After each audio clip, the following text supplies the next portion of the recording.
Hello there. Welcome to the second day of CoMotion. And then today we have the alumni panel. A panel I'm very excited to moderate because it's also giving me a chance to kind of meet up again with, all these good folks. So today our alumni panel, we will talk about life during and after college, explore the challenges and success of their journey, and most importantly, sharing their wisdom and advice to inspire all our students. So, to start, I would actually like to go around the table and have each one of you introduce yourself and also give us, the year that you graduate to give us, kind of a reference, of the timeline here. So I'll start with Nicole. Hey guys, my name is Nicole Pappas. I graduated in 2020, unfortunately, but yeah, it's been an interesting 2 years post grad, and happy to share it with you. I currently work as a 2D animator at Buck in Los Angeles, but I work remote. All right, Taylor. Hi guys, I'm Taylor. I graduated in 2015 and I'm a lead motion designer at Pinterest, and I'm currently in Florida, but I work remotely with our SF office. Luke. Hey, I'm Luke Hildreth. I graduated in 2020 and I'm a experiential designer at Next Now. All right. Brittany. I graduated in 2016 winter quarter, and I am working at Envoy. We were formerly Leviathan, and I am a project manager. Miles. Hey, Miles, graduated 2014. I'm a director of design at Potion and co-founder of Sci-fi My My, who I'm representing here. All right. And Jason. What's up, everybody? My name is Jason. I graduated in 2020, which is crazy. And I am currently a product designer at a company called Spatial. All right. So to kick off the panel today, I have some questions for you. So the first question will be, and then we'll go around the table. Did you end up in the role you imagined as a student? What led you to the position you are in now, and how did you achieve your goals? So I'll start with Nicole, and then we can kind of go around. Um, I definitely had hoped, and like this is working at Buck was definitely like a top tier like dream, I guess, when I was a student. And I don't think I expected it right out of college is the thing, because I was really not very confident in my ability back then. But I guess so. I guess the next thing is like, how did I get there?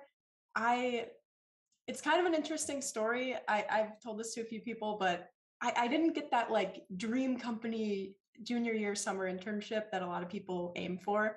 I got a company that I had never like even really heard of. But when I got there, I just like put everything into it and worked really hard. And by the time I was out, I was back for my senior year. My portfolio really went from to like, oh, this is like close to professional level like work, like this could get me hired. And I guess I kind of like took that like I wouldn't call it an L, because it ended up being like the best kind of pivot that I ever really did for my career, which was going to work in St. Louis, and try to make the most of it. And I guess like that's all I could really say is like, if you're ever down on yourself, like try to channel that into making awesome work. And yeah, so I don't know, is there other parts of the question I'm forgetting? But Uh, the other part, I can repeat the question. The second part, what led to your position you are in now, and how did you achieve your goals? I think you kind of mentioned that already. yeah, I mean, I guess I just worked really hard my senior year, and yeah, I worked on a few projects with Jason, and just teamed up and collaborated with some of my favorite fellow students at SCAD, and we ended up making really awesome stuff. And I think that's it too, is like collaborative projects that absolutely helped make my portfolio better, and really also helps you become a better coworker, really, because you're better at working with people. So yeah, collaborative projects, I think that definitely helped. Mhm. Taylor? My gosh. Position I'm in now. I guess when I graduated, I didn't think I would be going into a tech job. I didn't even think I would be going into a tech job when I was interviewing at a tech job. So yeah, the tech industry has been an interesting dive for me. Previously, I was at Vice Media where I was working in TV, and that to me felt like kind of the fit that I was wanting to go into when I was entering the industry. Because I love title design and network branding, and so like that was like kind of what I was gearing towards. But for me, the transition into tech was more so about me wanting to find better work-life balance, and the tech industry just like it pays a lot better. There's a lot of great benefits, and it was also a decision for me to move out of New York City. So yeah, a lot of kind of different things came together for me to make that move. Hmm. And then for goals, I think my goal has always just been to enjoy work and to love what I'm working on and to feel passionate about it. And so I've always kind of made gut decisions when it comes to the places that I work at. And yeah, I almost didn't take my job at Pinterest when I got the job offer, because I wanted to move back with family to Hmm. help take care of some stuff that was going on in my personal life. And I kind of got really lucky that a pandemic happened, because I was able to work for my dream company and work remotely close to family. So I personally got very lucky in that situation where I was able to kind of have the best of both worlds. Um, so yeah, I'm kind of in a really great place, and I feel like I'm kind of hitting both my career goals and my personal goals. Yeah, life has a way of putting us where we're supposed to be. All right, Absolutely. Luke? Yeah, I think I'm pretty much where I thought I'd be when I graduated. Similar to Nicole, the internship really helped me kind of like hone what I knew I wanted to do. Because I went to first a place in Seattle that's really like production, post production, and I was doing like a lot of animation work. Um, and so, yeah, that helped me grow professionally, figure out what kind of projects I wanted to do, and then helped land me in more like an interactive, experiential kind of role. Hmm. Brittany? Yeah, so I kind of felt like I had a little bit of a weird thing going out of college because I'm actually like a producer. I'm in the production team. So in school, motion design, took all the 3D classes, style frame classes, and so I thought that's where I wanted to go. So learn to tailor like cell animation and like Buck and all that was huge and kind of like dream companies for everyone with title sequences. But then as I started going on, I was like, I'm good at all these different things, but I really like to like manage people. And it wasn't until after my junior year, I managed to get a kind of dual internship, one at Viacom as a motion designer, and then one at the mill where I was actually a production intern. So I got to try both of those and really realized that I wanted to go that production route. So my senior year, um, all the professors really helped me kind of gear towards that and try to get into that production realm. And then out of school, um, just no one wanted to bring on a producer who had no experience. Everyone's like, oh, well, you need experience. And it's like, how do you do that? So I actually did manage to get an internship where I was a motion designer. So I could at least, get to Chicago, get experience, start learning the industry a little bit more and make connections. And then actually where I'm at now, Leviathan, which is called Envoy now, I just kept in touch with them throughout the years. And I was just like, hey, updated my reel, like, hey, like I'm in the city if you want to talk. And then eventually a position opened up where I got to come in as an associate producer. And I kind of have just been at the company for about 4 or 5 years now, where I went from associate to producer. And actually, I'm now in more of a project management role, which is a little bit different from production, but I'm kind of straddling those two different kind of roles right now, and definitely much different from where I thought I was going to be. But I'm really happy with where I'm at, and I'm getting to work on all these insane projects like in the experiential realm. And it's really cool. Yeah, that's very interesting. Brittany, do you think you could, this has been asked by a lot of students that might be interested more in a producer role. Do you think you could kind of give us some insight, to our current student who are, say in school, as a designer or trained to be a designer? How do you transverse and maybe kind of help, sell yourself towards, if someone is interested in a producer role? Yeah, absolutely. So being in the producer role, it's a lot of, budgeting, scheduling, putting teams together, and just really understanding that workflow. Kind of great communication skills and collaboration skills, because obviously, as the producer, you're not in all the disciplines, you don't know. But I think something that really helped me and what really stood out to my bosses at Leviathan was the fact that I had the motion background. And they're like, you understand the process, the work that it takes to get into it. So I could kind of help predict some of those, flags that came up, because I understood the workflow, and I was able to like kind of help translate that a little bit in presentations and clients. So I'd say definitely like trying to get into it, like even in classes at SCAD, like I was on the CoMotion branding team, and I was like, oh, I'll be the producer, like I'll help do this, just trying to get that skill set in there. And then when I spoke to companies and interviewed, being like, hey, I have all these skill sets as a designer, but I'm really interested in this. So that kind of gives you that leverage and lets them know you can make that transition. Hmm. Thank you. That's very insightful. Miles, did you end up in the role you imagined as a student today? No, no, not at all. I don't even know. I don't know what I imagined as a student. I think back often, very often, to something that Duff, you actually said to me when I was finishing up my final, where you came in and I was working on this like very sort of absurd like 3D um, compositing heavy type project, and he was like, you kind of indicated that you weren't really sure if I was like a motion designer in the traditional sense, perhaps at least not at that time. And at the time, I just remember feeling so frustrated to hear that, because I mean, I was like facing the bottomless pit of graduation and just like staring into the abyss and thinking like, how can someone say this to me right as I'm about to try to go find a job? uh, I don't carry that frustration with me, because I think it actually ended up very helpful, because I realized, I think, what it meant to be a motion designer and who I was as a person, and the route that I ultimately intended going were very different sort of directions, and that ultimately proved true. My first job was effectively as like a graphic design intern, where I really only got the position because the company that hired me, Mechanism, was just like, oh, this kid can function at a high level without any sleep for multiple days.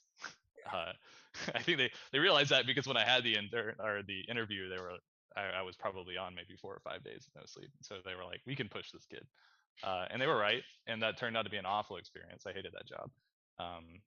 But then I shortly after that took a more sort of traditional motion and animation gig at Loyal Casper, where I was for a while. Very, very happy, very amazing people. Love that company.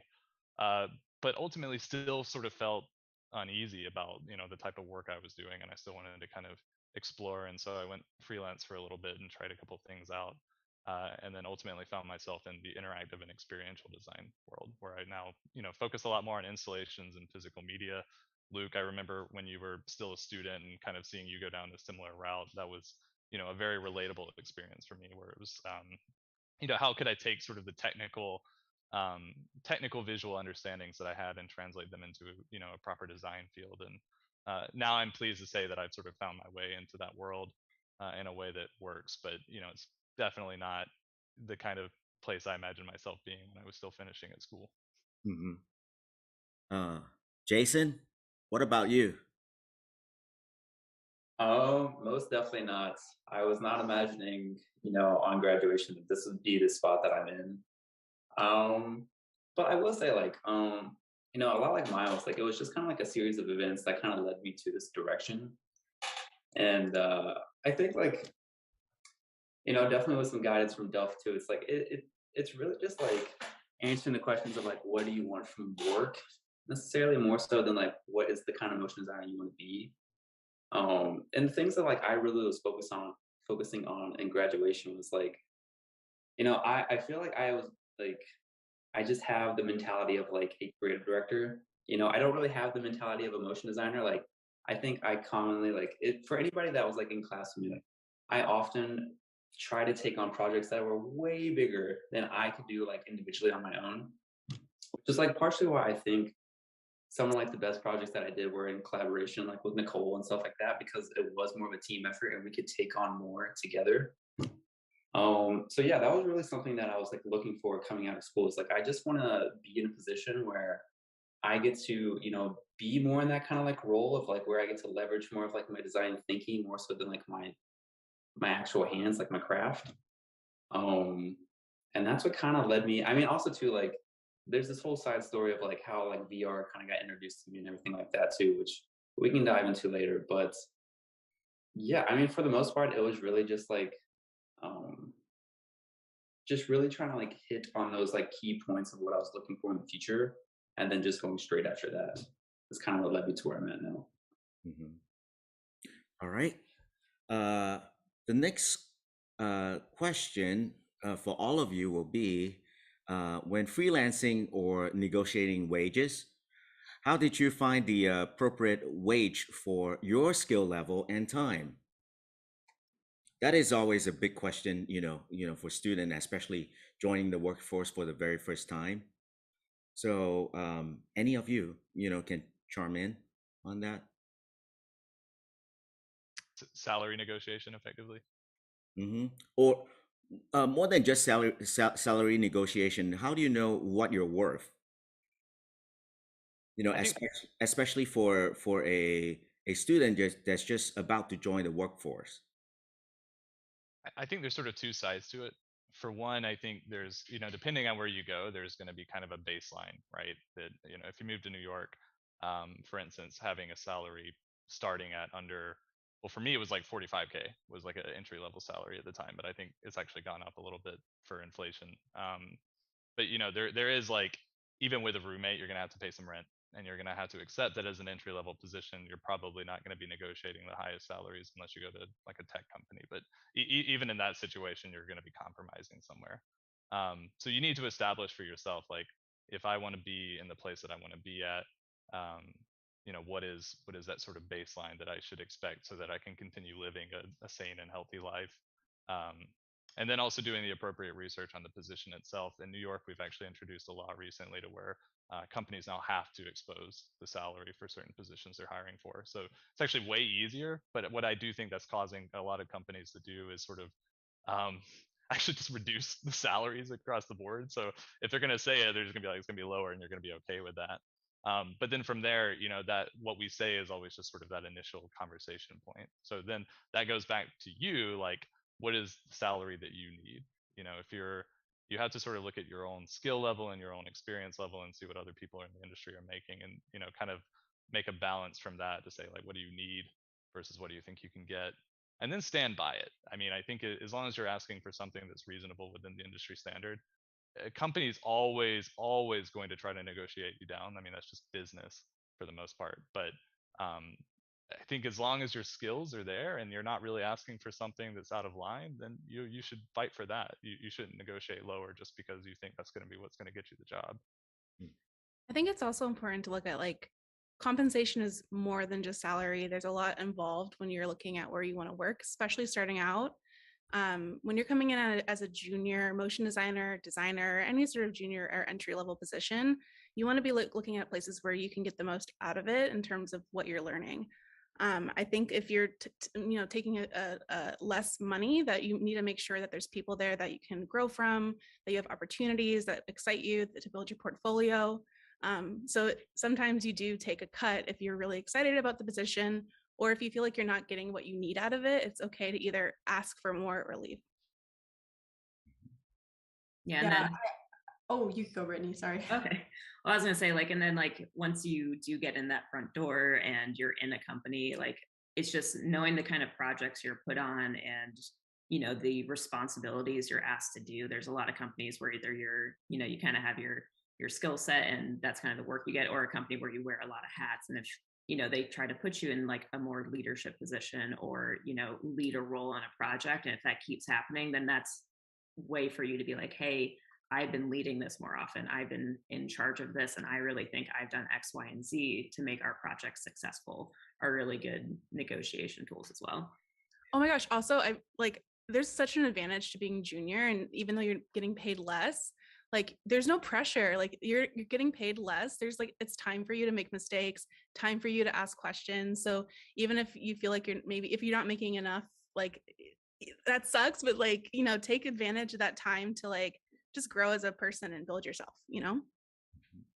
Yeah, absolutely. Going off what Taylor said before about, like, sometimes it might not be worth it if, like, the work you're doing isn't exactly what you would want to be doing at a junior level. I mean, I've heard stories about certain people landing their dream internship and all they did was rotoscope live action footage for an entire internship. Like, you might not think like, oh, this company, like, I've never even heard of this company, but, like, maybe you're going to get sat next to the, like, best designer or animator ever, and it's like a small company or something, but maybe it's not like putting the big name on your resume, but maybe your portfolio just, like, transforms into something better than you ever could, instead of wasting a summer doing, like, nothing.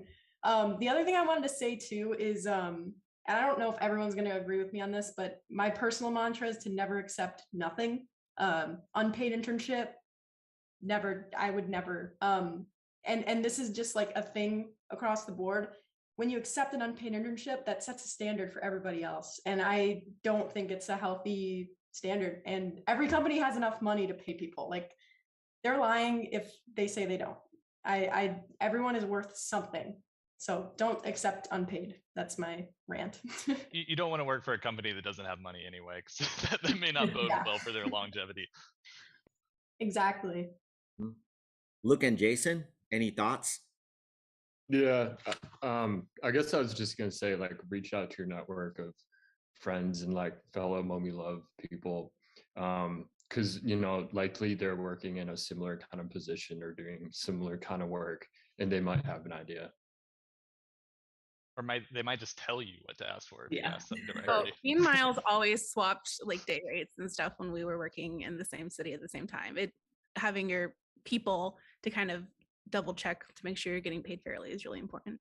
Oh yeah, absolutely. My friends and I are constantly messaging about, this is my skill set. And me being a producer, obviously, I book a lot of freelancers, so I know rates in Chicago or what other. So my friends are messaging me constantly about, like, what's fair, contracts, like, can I look things over? So definitely the MOMELove community and just doing research on the city you're looking at. Like even in this remote world, you know, you could be, working in Chicago, but working for a job in San Francisco. San Francisco is going to be a much higher rate than in Chicago just because cost of living. So that's also like some things to take into consideration is researching the salary and the job you're applying for.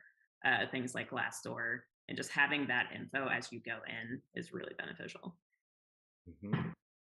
And then if you're negotiating, oh, sorry. I was gonna say if you're negotiating a salary at an entry level too, like even if you're happy with the first like dollar number they give you, always ask for more. It can't hurt you.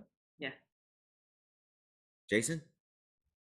Yeah, I think I actually learned this advice from a panel when I was in CoMotion. And like, I believe somebody said they're like, being more transparent with your salary and how much you're making with your day rate is beneficial to both parties. Like, let's say you sit down and you're at very first. I mean, it's kind of different, like if you're like already in the situation versus like reaching out to somebody before you accept the position. But like recently, I just had a new intern come into our company and he was asking me how much I was getting paid. And at first it's weird, it's like a very taboo kind of thing where you're like, whoa, man, I don't even know you. Like, I'm not gonna tell you that. But at the same time, it's like, like the more transparent that you are with each other, the more it's like you can both benefit because it's like one of you will learn if like the other is getting taken advantage of, being taken advantage of. It's like, are you being underpaid for the same skill set that I have? Well, now you know what the standard is. Am I being underpaid for the skill set that you got hired on for? Now I know what the standard is. So like, yeah, I mean, essentially what everybody else is saying is just like, I think the biggest thing is don't be afraid to ask. Like really just like reach out to people if you can and just utilize your resources and just don't be afraid to ask. Also, just to go off Jason's point, you cannot get fired for discussing wages. So don't be afraid. Yeah.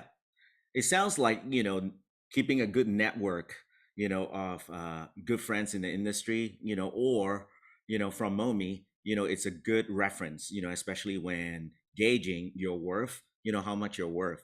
So I would like to kind of segue into that. What are some of the good networking strategies for student or you yourself when you were a student to use when contacting companies and freelancer already in the industry? Have you ever reached out, to people in the industry when you're a student, and what are some of the strategy you might share? Yeah, I can get Yeah. us kicked off there. Actually, when I was in my senior year, and tried to take a big advantage of, our really long winter break, and I was fortunate enough to have like family and friends in all these different cities.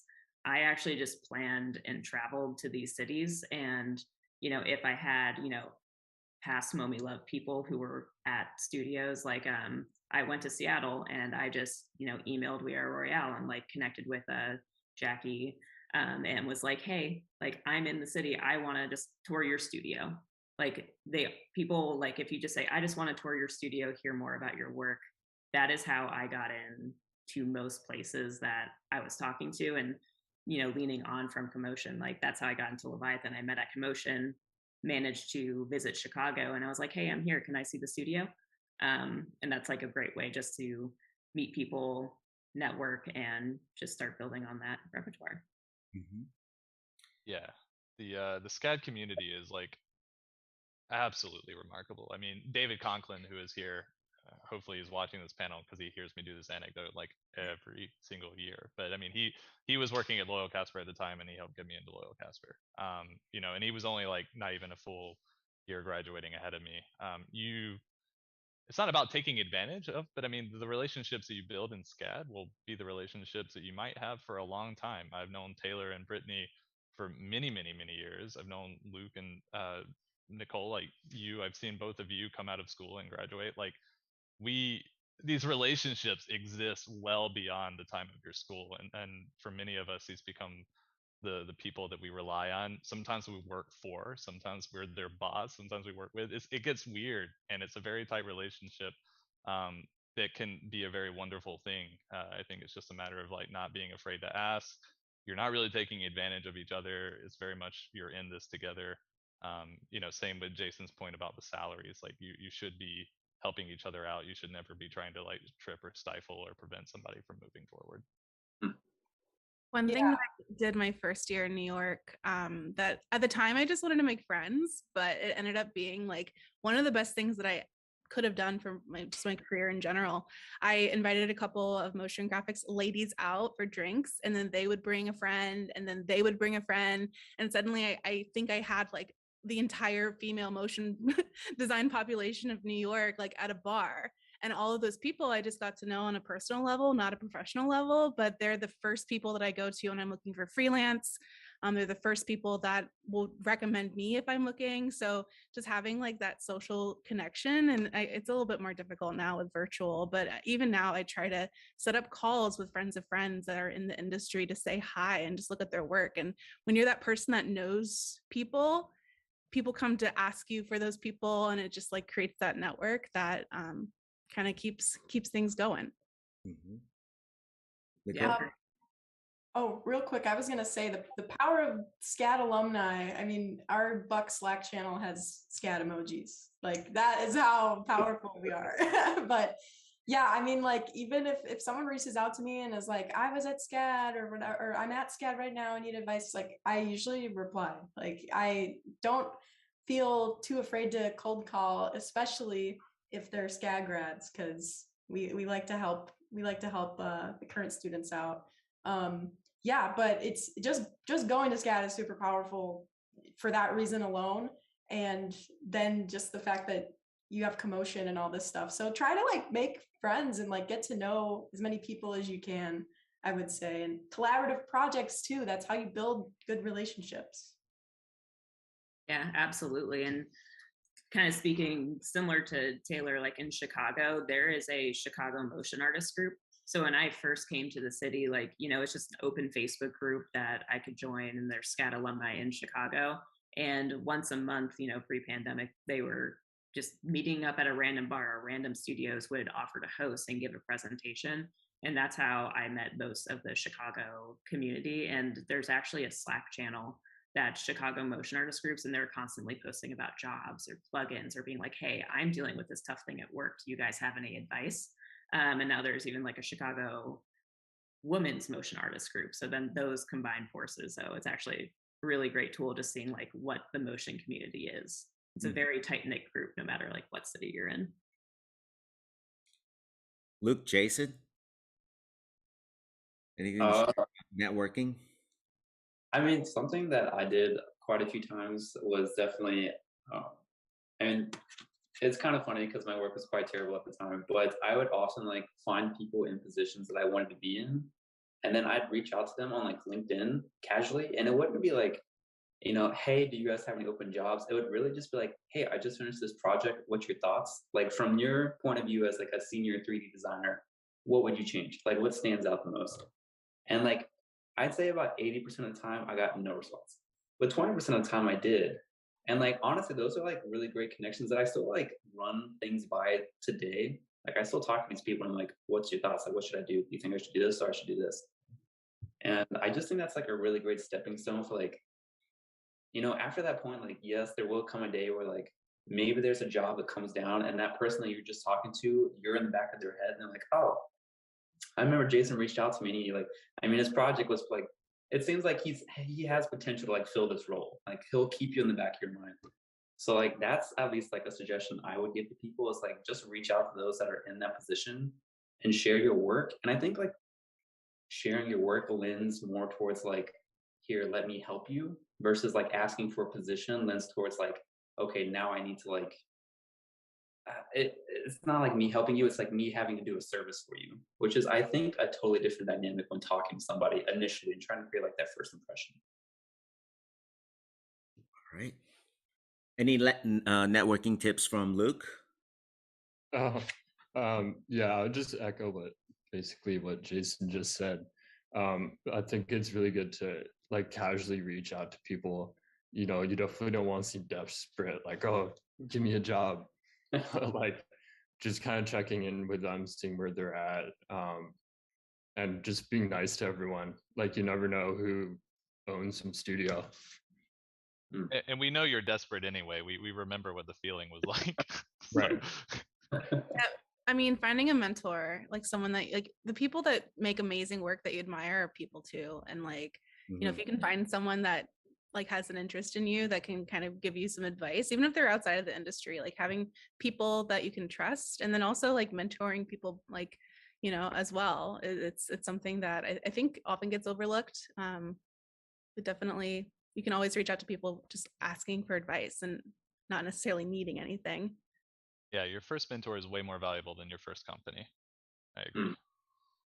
Yeah, It's I very, feel oh, like go my, ahead. my first mentor was I guess like official mentor was James Ortworth and Marco Cheatham at Aligned Media in St. Louis, and those two alone completely changed the course of my career, just getting to work alongside them. But also like I think I speak for everyone here, like I would love Instagram DMs or like anything, just like, hey, check out my work, do you have any critique? Like, yeah, sometimes I'm busy, but I would like more than love to do that. So I don't know if I speak for everyone here, but I wouldn't hate getting those DMs. So yeah, I'm don't be slow to afraid. respond, but I do respond. It's very heartwarming to hear because you guys sharing your story and also the different encounters you have and the mentors you have out there really prove that humanity is still alive. So I think something for a current student, don't be afraid to reach out because you never know what you're going to get on the other end. All right, so this is an interesting one. How did you fight imposter syndrome when transitioning from college, to the real world? Or if you did have imposter syndrome. I got the email to be on this panel and I was like, am I qualified? Like I guess that's the thing about imposter syndrome is like I deal with it probably every day. I don't know. I guess it's really weird. I have to like sit back and remind myself like I am at the company I've always wanted to be at. Like I'm doing something right, And one thing that I don't remember if it was like some survey we put out at Buck, but it like overwhelmingly came back that most everyone at Buck has imposter syndrome. Like at one of the biggest studios in the world, that is a lot of people's dream company, whatever, But it was crazy to read those like statistics and find out that like all of my coworkers are feeling the exact same thing. So I just want to say to anyone like listening, if you are dealing with imposter syndrome, just know that you're not alone. And it's just a common, it's a very common thing as artists. Like we are constantly judging our own work and our progress and stuff like that. But I think the biggest thing is to know it's normal and take a deep breath, step outside yourself for a second and look at where you're at and where you were. Always compare yourself to your past self, not to other people. That's another big thing that I always think about. And yeah, just know that you're not alone. That's what I try to think. Anybody else? Um, I find that I can safely say I have a consistent answer about this now that I've like answered this question a few times. And it sort of came to me after I had been working for long enough to where I eventually started hiring people. One thing that I can say that could reassure anybody looking for a job is like us in the hiring position are way better at seeing through bullshit than you might think. Like unless you're just outright lying or misrepresenting your skills, in which like we're still pretty good at catching. Like if we think you're qualified, if we're talking to you, it's generally because we still we see what's going on and we like it.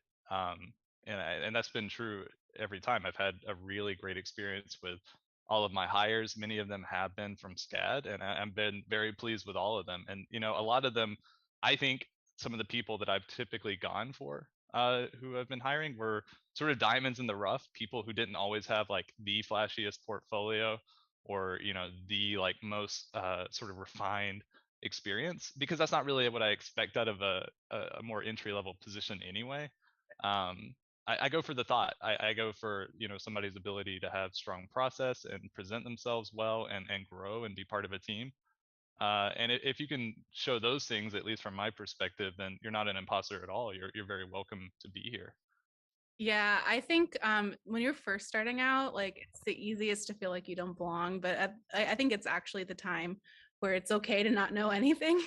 When you're, it's the time to ask. I think I've said this is the time to ask questions. Like if you're starting out and you're junior, I mean, yeah, you might have this feeling you want to prove yourself. You want to get out there and be the best person in the room. You might want to take on the most responsibility, but I don't think anyone has those expectations of you. You're probably your harshest critic. And yeah, I still to this day get imposter syndrome because I'm more of a generalist. I'm not the best animator. I'm not the best designer, not the best 3D artist, but I tend to get like, I see other people's work. Like it's so easy to compare yourself because there's always someone better, right? But what I do bring to the table and my strengths kind of like are the reason why I'm able to get the jobs that I've gotten and kind of have to love yourself and appreciate yourself for like the strengths that you do bring. Mm-hmm. Taylor, we should probably talk about your imposter syndrome because I think you're a lot better than you give yourself credit for. Oh yeah, no, I'm whatever. No one knows it. It's all inside my head, but that's generalized anxiety too. So I go to therapy. It's fine, Miles. There's always going to be someone better, and that's great. When I was in school, there were some really I came from an awesome generation of students, and I was so pleased to learn from them. Those were some of the people that helped pave the way and helped me find jobs. And like I said, you're not an imposter. You're welcome here as long as you have the willingness to sort of humble yourself, learn. Even if you're one of the best, there's always room to improve.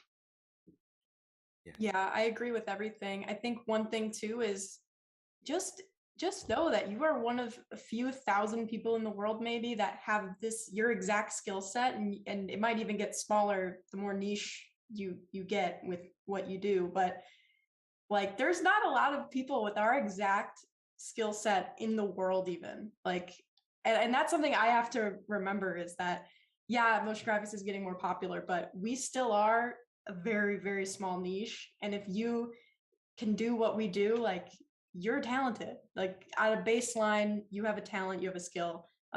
So don't doubt yourself is all I got to say about that. Mm-hmm.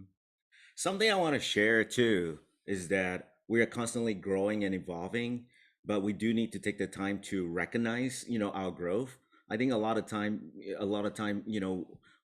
did not take the time to really recognize and acknowledge the growth, and also, where we started and where we are now. And it's good to really kind of take the time to reflect on our own personal growth and actually just kind of, feel confident where you are now. And of course, there's a lot of room to grow in the future.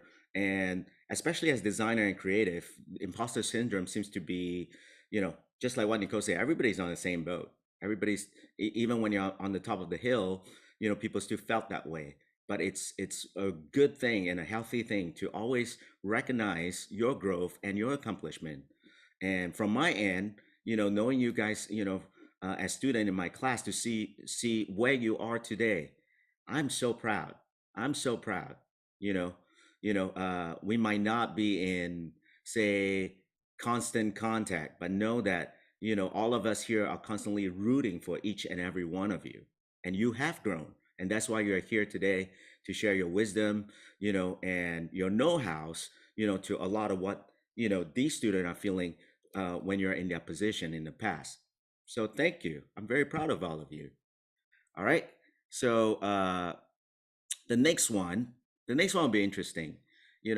How do one know if they are more suited for freelance or studio work? How do you know which one is right for you?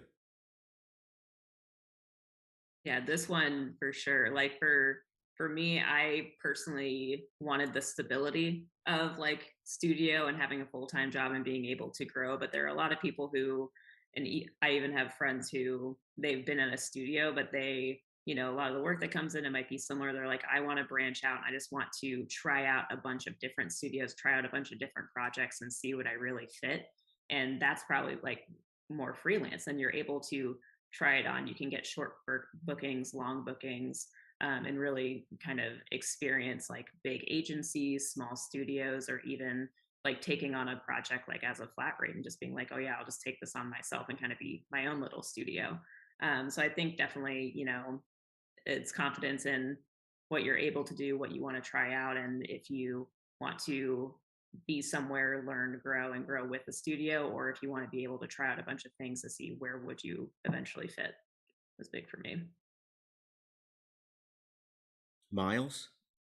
I tend to think that it's like it sort of depends on what you're, and you probably won't know this right out of school either, but it's like what are some of your long term goals? I mean, I think some of you may find an interest in like management, or even having your own business or company one day. uh, and there is a path, I think, in the full-time realm where you can learn a lot of those skills, and learn more about like a way a company is structured, hierarchy, project absorption, and like some of the things that come along with um, the more sort of administrative aspect of a company, that are going to be a little bit more difficult perhaps to pick up as a freelancer. Whereas a freelancer, it's like you get a lot of flexibility on the types of places you work. I think creatively that can really help expand like your own interests as a maker, as a creative. You can go flex your skills as a 3D designer here and be a 2D designer there. You can really stretch yourself.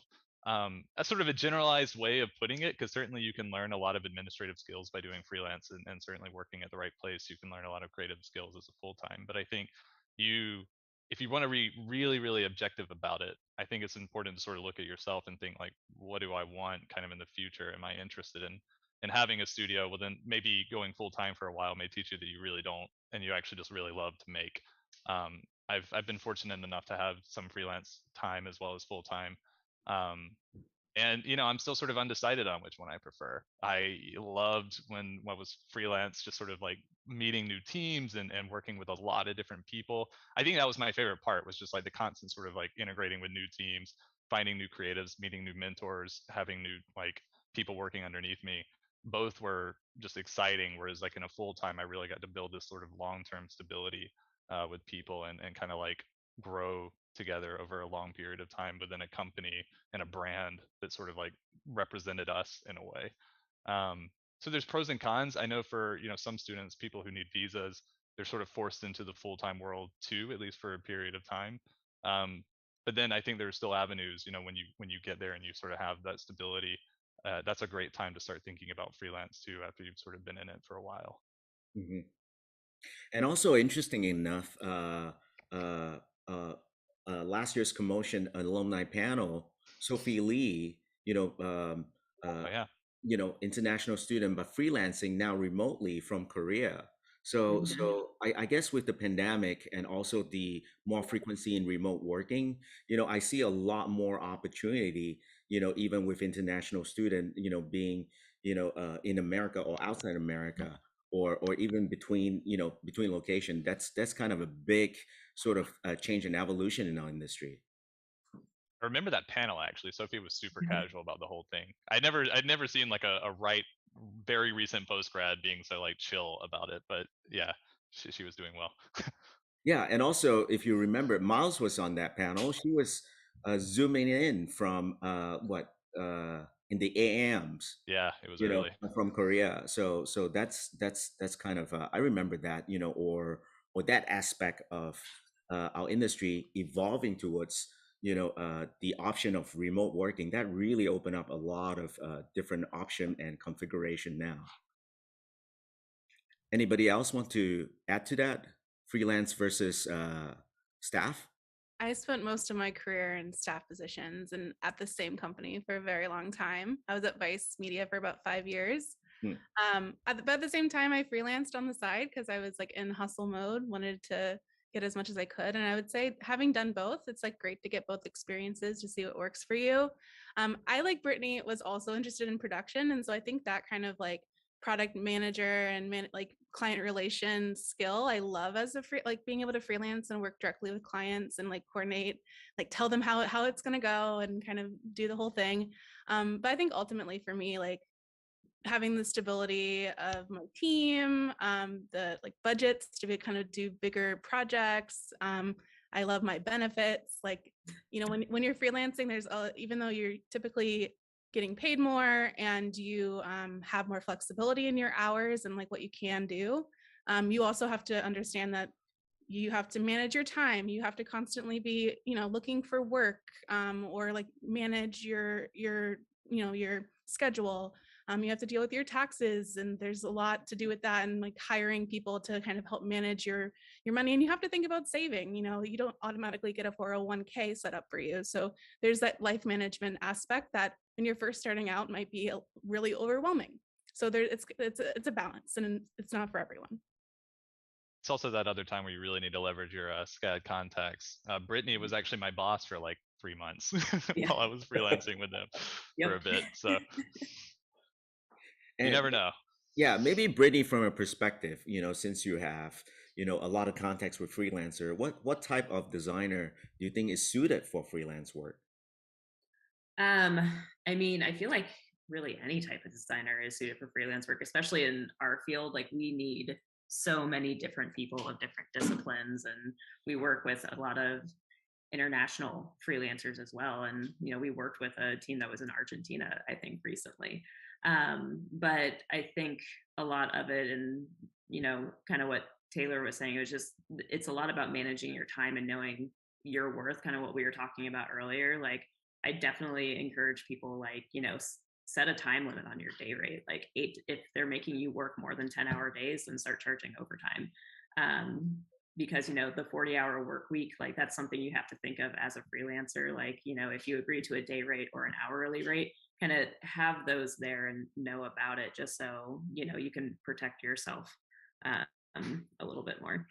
Not sure if that exactly answered the question, but kind of way I went. I think you did. I think a lot depends on, I guess, also the designer themselves, and what stages of their life they're in, and also their aspiration, where they're going. I'm glad that in our industry there is that choice that you can go Yeah. freelance or staff. So we're getting some question, from the floor. So from Samantha Wood, what advice would you give to yourself as a past SCAD student? If you're able to travel back in time to tell your younger self, what will you tell yourself? That you don't need to be at a big studio to build your career. I feel like it was kind of those dream internships, like, Buck, Swarovski, Trollback, like all those really, really big names. It's like everyone was gunning for those, but like there are a lot of smaller studios and like ad agencies. Like ad agencies now have like posts in-house. So just knowing that there's a lot of options out there and you don't need to be at all the big motion houses to be successful. I'll add to that. Like also in-house companies. I mean, you'll be surprised who's hiring a motion designer. Like every company is looking for one now in-house. There's so much available to you that the studios are not the only option. I would tell myself to relax. I was too stressed in college. I should have taken more naps and like I was also taking a lot of naps still, but I think you can never have too many. But I think I like wanted my work to look like I was a senior motion designer, and I was always stressed out about that. And yeah, chill out, enjoy the time. Like college is fun. You shouldn't be pulling all-nighters every night, not sleeping. I know you guys are not sleeping. Sleep. And like if the project doesn't get finished, it's also okay. Like it's not the end of the world. You're not doing brain surgery. No one, it doesn't have to be as stressful. Yeah, I think the relaxed part was actually something I was going to say. So Taylor, I think that was like well said. On top of that, it's like if a professor happens to mention that maybe motion design is like not strictly the capsule that you fall within at your final quarter at SCAD, and you find yourself in like an existential crisis staring into graduation, it's fine. I mean, you would be surprised what sheer force of will and the need for a paycheck will do to like get you into gear and out there and like working. Don't seek your first job, seek your first mentorship. Paychecks are important. Of course, we all need them, still need them 10 years out, basically. But like you will find those things. Those are things that effectively you will make sure that you acquire because you need them. The things that are harder to define are those first like mentorships and the things that will help you become the type of designer that you can be proud of, that makes you not feel like an imposter because you're doing something that you love. And you're getting paid to do it, and it's a total luxury. I think we're all incredibly blessed to be, in a design field where we work with people that are as cool as the people that I'm thankful to have worked with and for that instance. And it's a total blast. I mean, seriously, I think it's hard to appreciate just like how much fun and stress, but a lot of fun that is like potentially awaiting you if you can just like keep a level head and power through and sort of push the objective. I would say don't stick to the speed graph, try the value graph out. No, I mean, well, yes, but no, not, that's a little too specific there, but I think I would say, kind of going off what Taylor and Miles were saying, is like, enjoy your time. If you're on campus, enjoy Savannah. It's one of the prettiest cities in the world. It is probably one of my favorite places ever, probably my favorite place ever. You know, as the kids say, go outside and touch grass.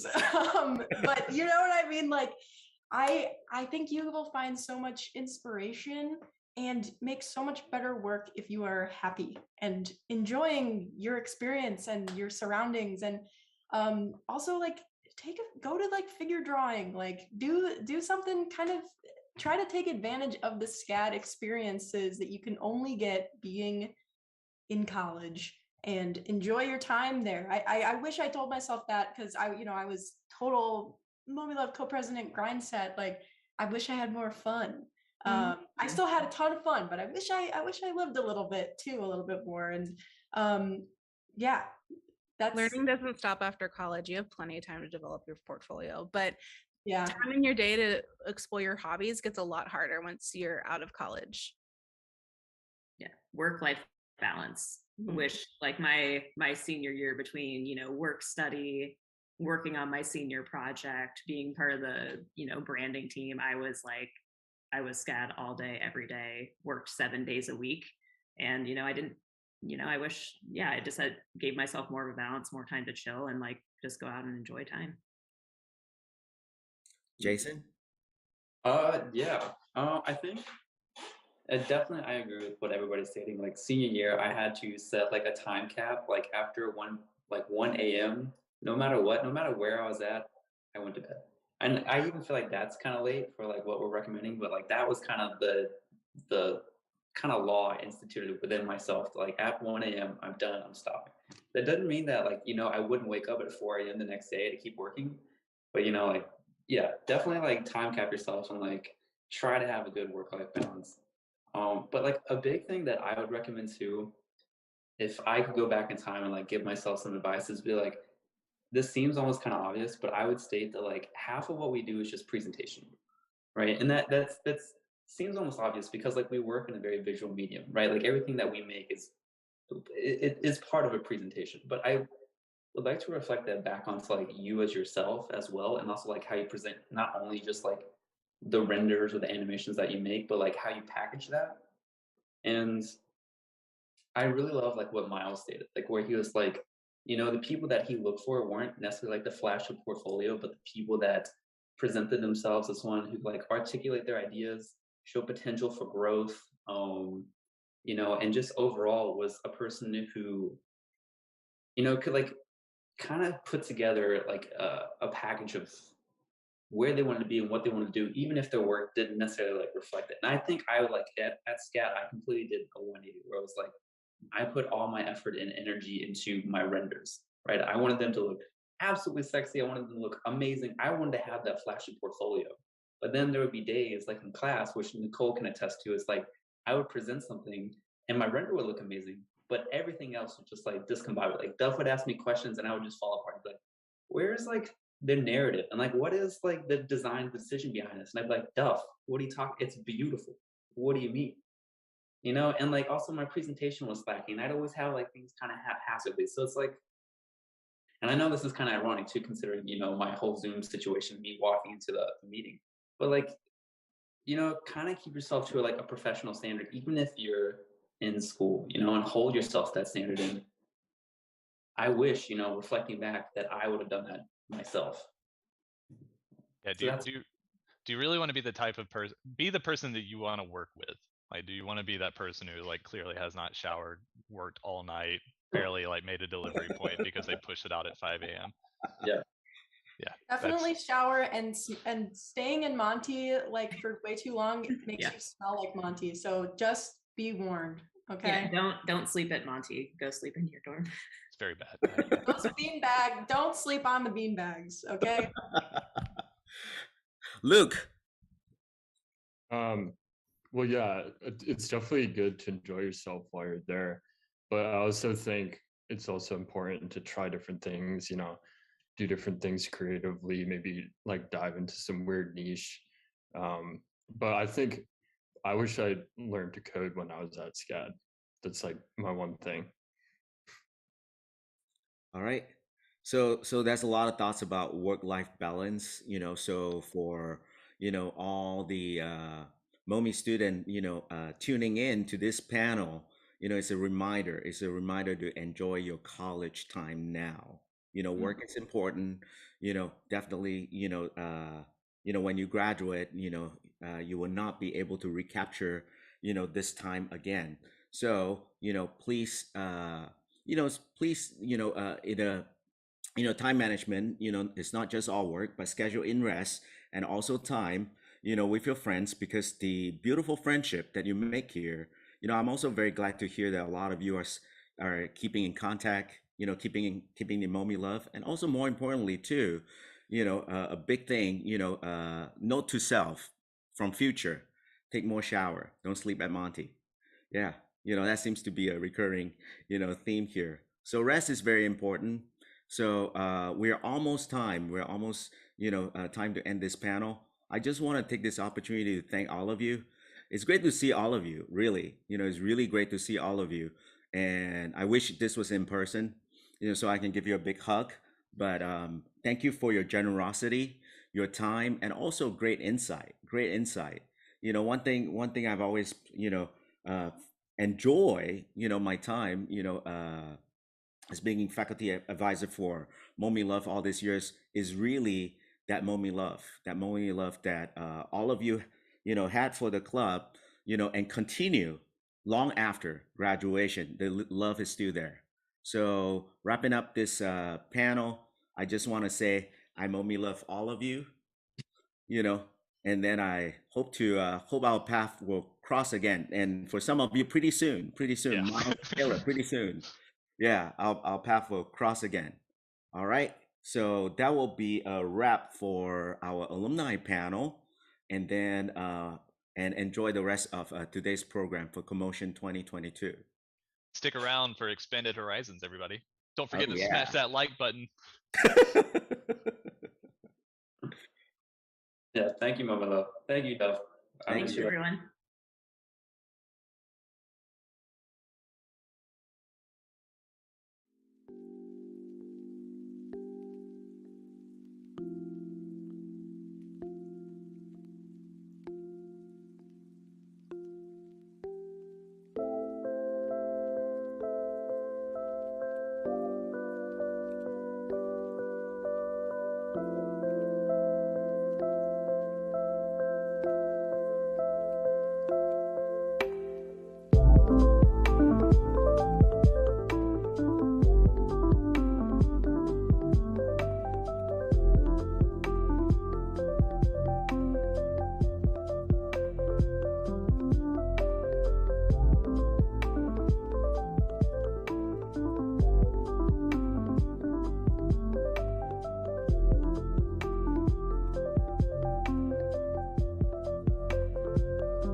All right, let's bring that beat back.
So this is to begin.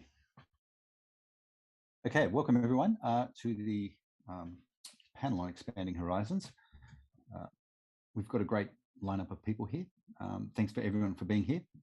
So we're looking today at new mediums in motion media, looking at alternative kind of projects and alternative spaces in which people are presenting and developing work. And I'd like to go through just the list of guests that we have today. We have Jordan Adams and Joshua Eason from Meptik in Atlanta. You guys can wave. Oh, okay. Miles Bryan and Cynthia Bryan from Sci-fi My My. You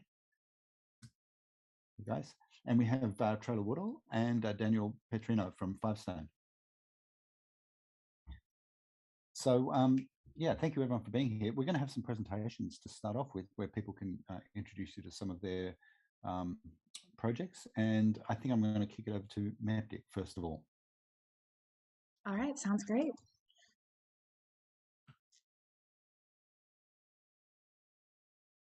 Hi, I'm Joshua Eason, Senior Interactive Designer at Meptik, also a visual effects alum from SCAD. Hey, I'm Jordan Lambert, and I am a motion graphics grad student, and I'm currently the Senior Motion Designer of Meptik. So our mission at Meptik really is simple. It's to create innovative visual experiences. Even though it's actually not simple, it's quite complicated to do that, but and we'll walk you through that. So our focus has always been real-time motion graphics and creating experiences that people can engage with. We've never been that traditional motion graphics studio because the compositions that we create for are never like 16 by 9. They're always like unique surfaces, like the sides of buildings or abstract sculptures, or even like multiple LED screens that are combined to be a solid composition. Since the early days of Meptik, we focused on 3D projection mapping, interactivity, and emerging technologies. This project, the Super Saturday Night Party surrounding the Super Bowl, allowed us to do a bit of each of those.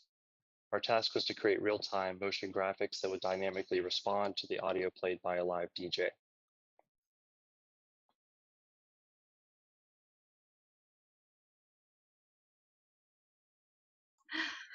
As you can see, for this project, there were multiple surfaces that served as our canvas.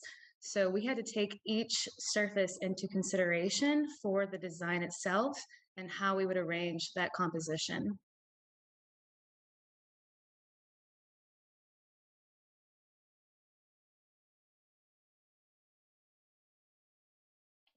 For the Super Saturday Night Party, we used a program called Notch to create all of our real-time motion graphics.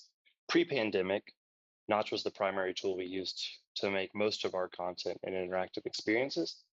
Moving from rendered to real-time graphics provided our workflow with increased agility compared to rendered video content, and it gave us new ways that we could add interactivity to our content.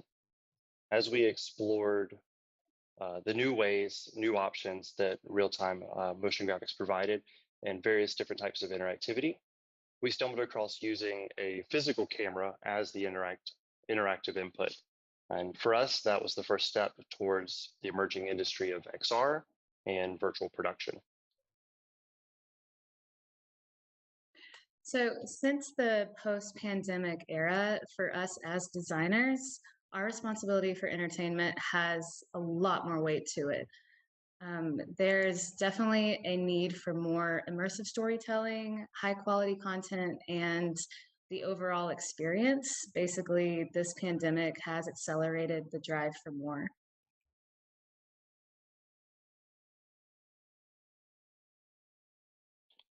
So these days, Meptik, we still create content for concerts and live events and things like that, but our primary focus has shifted to XR and virtual production, and that includes the motion graphics content and how we create it. So we've recently opened and partnered with several studios in the U.S., virtual production studios in the U.S., including a new a new expansion, Optic Studios here in Atlanta. And here, up next is a few of our recent XR projects.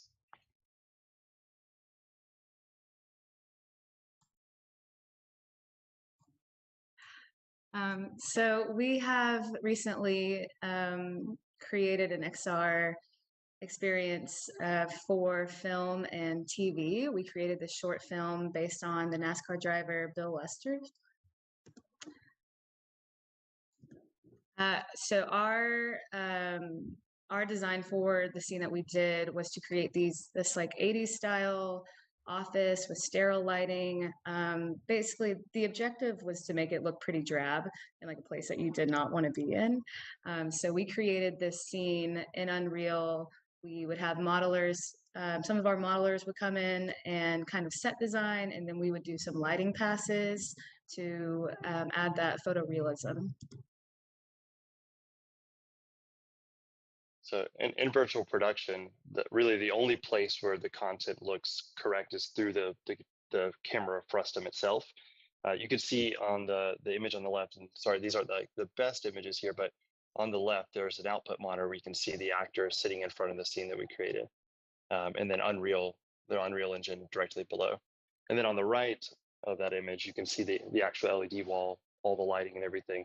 The image, to note, the image that is rendered on the LED wall to just a person in the room, so their perspective, it's never in perspective. The camera's perspective is all that really matters. And you can see that's why it kind of looks a little bit odd on the LED wall there in this image. Here's the actual piece.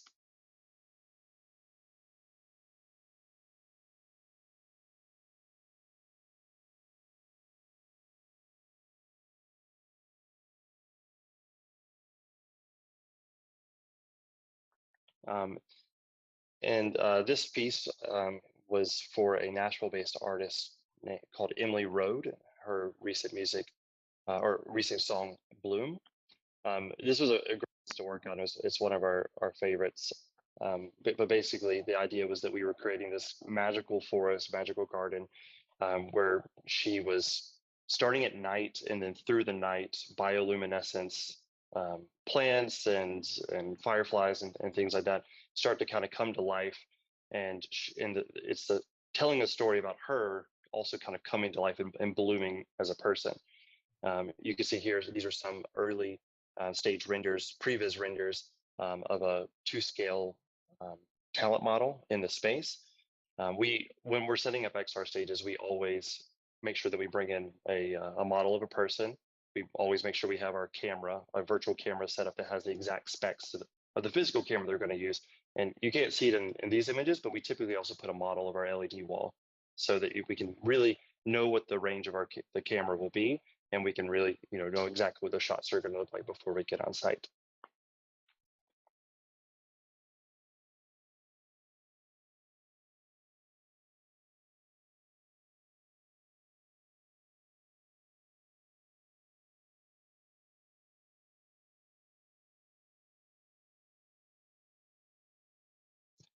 Yeah, so you can see there's physical foreground elements in this one. They brought on a wonderful set designer. Used real foliage, moss, dirt, all on a tarp right in front of the LED wall. And we had to make sure that our foliage in the virtual scene matched the physical foliage that the actual set designer was bringing. So it was a lot of tweaking and adjusting flower petals and things like that to make sure that the seam between the physical and the virtual world was seamless. A lot of other XR scenes that we do are for big corporations. So PTC was one that we just recently did in Boston. They are an advanced engineering and technology company. So what the CEO does every year is get up on stage and do this big presentation to like all of his customers and employees. But since COVID happened, they had to turn to us, and we created this XR experience for them where we basically turned his PowerPoint presentation into something that he could exist inside of.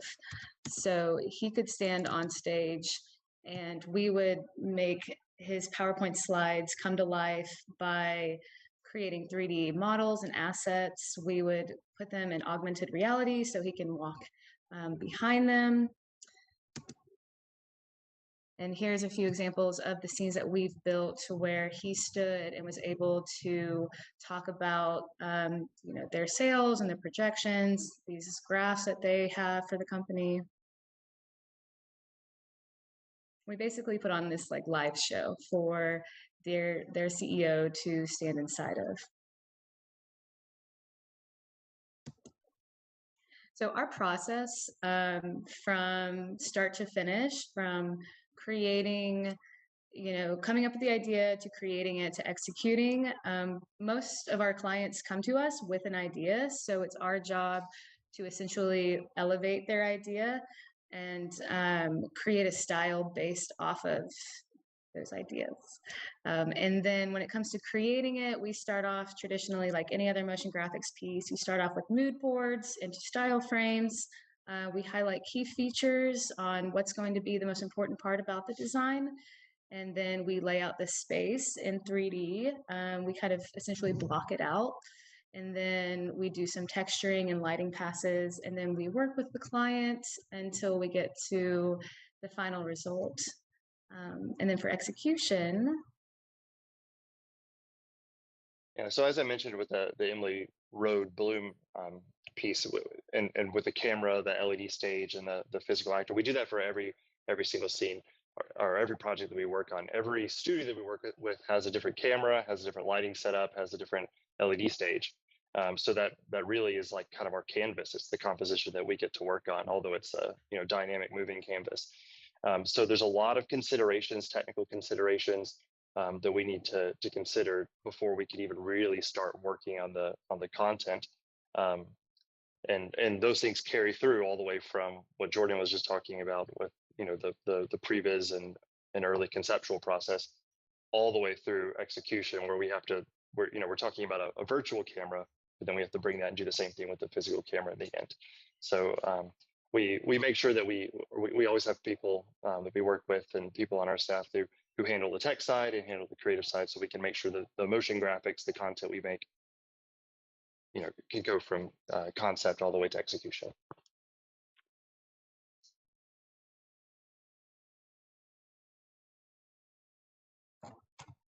Yeah, so that kind of wraps up pretty much start to finish when it comes to what we do here at Meptik, how we're, this world has now pushed us into creating experiences for us to view through XR.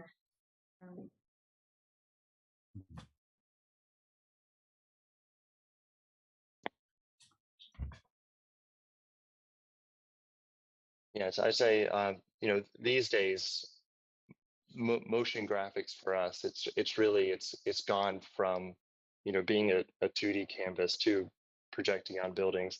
And really what we see now in the future, the new horizons, would be how can we take, that buttery smooth traditional motion graphics and get it into XR experiences, projection experiences, and things like that. And that's what I'm excited to see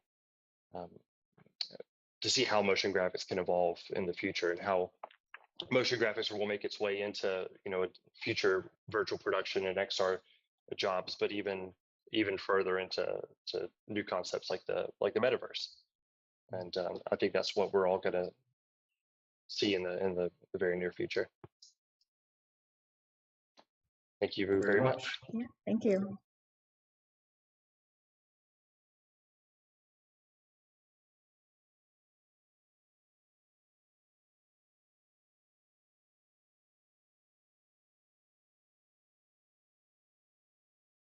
Thank you, John and Josh.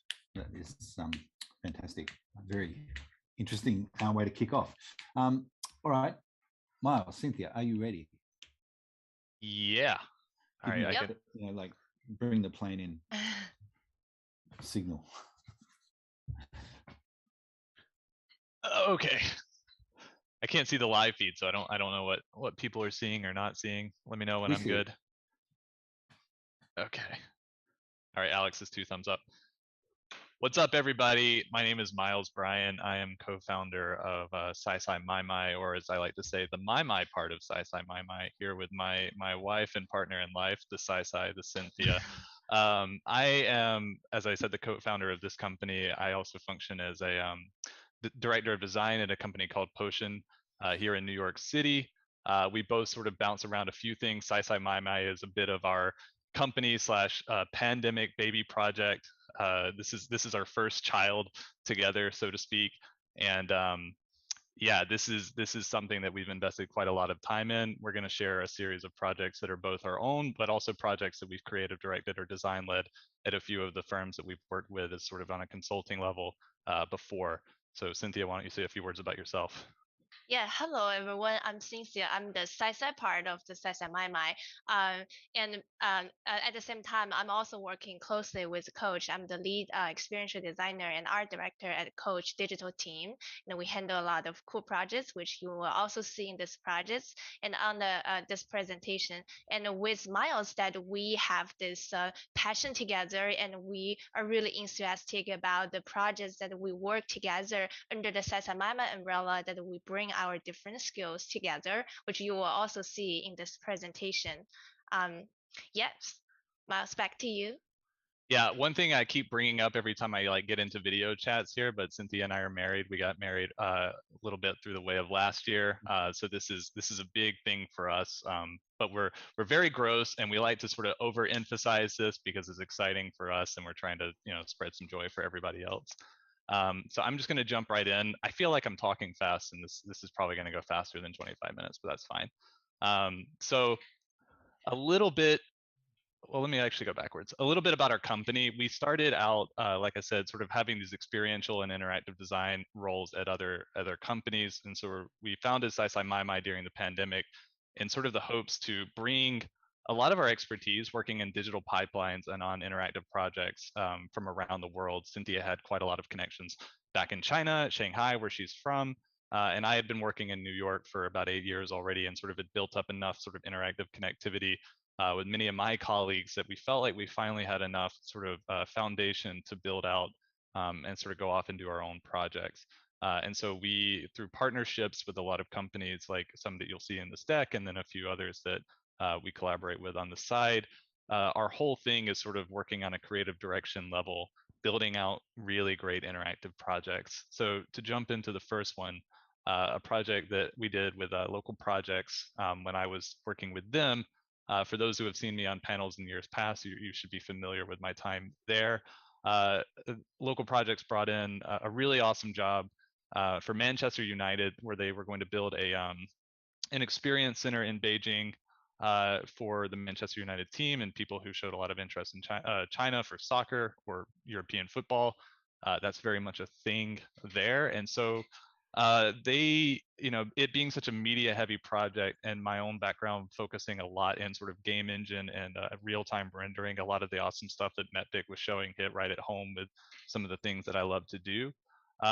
They needed someone to help coordinate the situation in China, because this was right at the beginning of the pandemic. We were not going to be boots on the ground over there. It was going to be sort of impossible for us to build this momentous experience center with like a karaoke style queuing system where you could go into these arcade systems with very complicated OptiTrack systems. It could track a ball moving at a high frame per second, and then have this fully immersive room and game setup.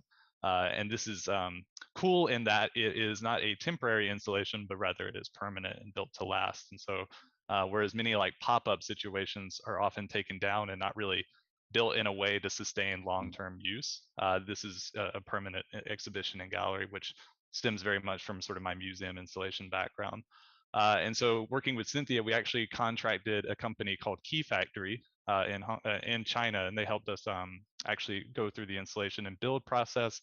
This was all built in Unity, and generally speaking, this would be something like a motion designer, I think at SCAD, would actually love to work on, because there was quite a lot of motion-driven assets. You can see a little bit of it appearing in the sort of the title sequence screen where the stages are introduced, all the way down to the visualizations of the maps themselves. We always did render tests and playbacks to sort of go through what a map could look like, the elements that we wanted to bring in, and actually render those out before we ever build them in Unity. And so we had this whole pipeline set up where we would actually do motion tests, design, work with our design team, and then the folks over there in Shanghai helped us actually build it into Unity and develop it out. This is actually a project that I'm working on right now and leading with our team at Potion. This is for a children's medical hospital in upstate New York. This is a type of project that we actually get fairly frequently, working a lot with health institutions or academic institutions, being sort of similar. The concept of an LED media wall or a touch wall is not a foreign one to many of the people I think in this panel. Those are sort of like big breadwinning projects. Are usually, sort of budget-wise fairly friendly, and oftentimes we get to work with really great institutions where we'll sort of be it for academic purposes or in this case like health-driven purposes. A lot of the project is really built on informing people, if that's the case, or in this particular case, really just sparking joy and making a positive experience for the children who are going to be in this hospital. This is a project that we're building in the entryway of the children's medical wing of that hospital. And so it's like the first point of engagement for children who are coming into the hospital or checking in. And in many cases can be a very sort of concerning or scary situation, both for the parents and the children who are coming there, even those who are too young to really understand what's going on. This offers sort of a moment of levity where people can sort of feel welcome and have a moment to, kind of feel a sense of catharsis. We don't have as much documentation to show because this project is actually still in process, but it is at least far enough along in development where it's fine for me to share this. But these were some of the materials that we made for the design team within the hospital to let them know kind of a sense of what that experience would look like. So you'll see the concept frame, sort of high-pitch LED walls here on the sides and the ceiling, as well as sort of projectors that project down on the ground and have motion detectors that activate as somebody steps in specific zones in the room. So a lot of overlapping technology, very cool, very fun. There's even like camera detection that as you approach certain portions of the wall, we have zones set up to where you can flip the pages of a book and like learn about the child that the hospital was actually named after. We have sort of reactive environmental elements like ladybugs that will approach visitors as they enter like specific zones and regions. And a very colorful art direction that I think is sort of warm and inviting, as well as like a daytime, nighttime system. All of this being rendered, of course, in like what is ultimately going to be Unity. We have the ability to change lighting and even like tether all of these things to a live content management system, or in the nighttime show an evening scene versus a daytime showing a daytime scene. So those are the types of things that we're building there. Cynthia, I think the next project is going to be something you'll be excited to talk about. Yeah, this Joker's Escape is probably the first virtual project that we worked on when I previously was with Sidley and the Digital Kitchen after pandemic. So pandemic really changes the vibe in the industry because DC fandom come to us be like, this year it's very impossible that we have this fan club offline on site, but we still want our DC fans to be engaged. So what can we do? So they really throw us this very open topic. Apparently they want to do something digital, but they don't really know like, do we have panels like people talk about? Can we have something that just more interactive, more engaging? So with this like very general brief, and we start to just throw out ideas. How about, I don't know, we do some maybe games, maybe a virtual experience. Do we do a virtual space for you to walk through, but also including some games? So ideas starting to pop up and form into this super fun virtual experience called the Joker's Escape. So the idea is, so the Joker has this facade, and then you enter his Joker's head, and then you're like trapped there. But you have to go through 3 little games. One is a card game, and the other one is mimicking Joker's smile, Joker's laugh, and then the last one is finding Joker's hidden bomb. After you go through all the processing the Joker's head, you will be able to escape. And after escaping, that that will reward you with little things, and you can flex and brag on the social media. And one thing is really interesting about this project because it was at the beginning it was a virtual project, but then we start to draw this like real map of the Joker's head, which is something that finding a a middle ground between, even it's a virtual space, but you still need a map. Even this map is about the Joker's head. Something that's really fascinating in the process. Also, because that was us first project, just exploring in the virtual world, that we also worked with a game studio using Unity, and we transformed all the things into WebGL based. And then we also worked with a lot of 3D designers doing a lot of frame styles, and just bring so many things into life. It's definitely a learning curve in the whole experience, and we are very proud of the outcome of this game. And um, yes, and it just very the first step that we start to learn that the virtual experience actually can bring a lot more than we expected, especially when we see that the people actually are live streaming this virtual experience online, which is just more than fascinating and a very rewarding experience. We can go next one. So the next one is it started with it's a project that I did with Coach. So it started with Coach has this very big and very well funded holiday campaigns. So to be like, because fashion brand, they always kind of trapped into this old type that they are very well represented by their photography style, and they usually they invest a lot in their photography. They are a celebrity, but these days, because of the pandemic, and the fashion brands are also thinking, so what can we bring into the digital world? What can we do while all the other brands are going virtual, and they are talking to Gen Z in a totally new language? Especially for fashion brands like Coach, they probably wasn't really engaging with Gen Z. So this project started. We started as that we really want to bring something new to the table. So what if that we did a game that the game can we have those little fun animals that is under the Coach brand, but we redesign them into a fun way that we can talk to the Gen Z audience, and we will use these animals to input them into a little game. And the little game is about to rolling a snowball goes through the New York City, which is also another theme that under the Coach brand. So the game function is using gyroscope and controlling a snowball, just goes through the city and collecting the hearts, that the snowball will become bigger and bigger. And then as we build this game, that we realized it would be so fun that it would have a global leaderboard, because people just get competitive when they start to play games on a mobile. And it turns out to be true that the people are just, some people play like 100 times of this game trying to get to the top 1 or top 5 on that leaderboard.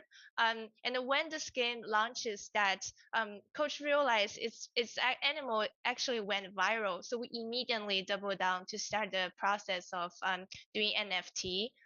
So we released 80 Coach NFTs during the holiday, during Christmas time, and also in Shanghai. So the lower right image you can see in Shanghai is a 3D projection mapping that are using the animal assets that they projected on super big building. So this campaign started from a game idea and really rolls out into like NFTs and also physical projection. So it's really impressive that it's something started small but turns out really fantastically big. Yeah, I think it's also worth mentioning that the illustrator that did some of those characters was also like one of the newest entry level people on the team, right, Cynthia? Yes, that's true. And she is quite junior, but she's really talented. And we like to use people that has a sparkling skill, that it doesn't really matter that how long you have been in the industry. If you can contribute to the project, it will shine. Yeah, I don't think she expected that her illustrations would be like all over the place in China and Shanghai. Yes.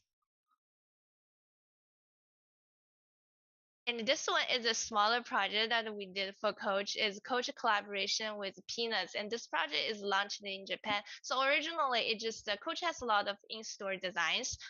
But they were like, so we have those kind of cool posters, but if we just put posters in store, it's kind of boring, right? So what can we do to add on the poster? So then I'd be like, what if we can just make poster pop up to make an AR of it? So how can we make it more interesting, and how to make people like really want to engage with it? So here is basically like you scanning the star, and the star becomes a funnel, a tunnel going to the Snoopy world, and the Snoopy and the Charlie just popped out. And it's just a little fun interaction. It turns out to be very popular in Japan, that the people are just taking photos. You can see this little kid that's standing under the stairs with Snoopy.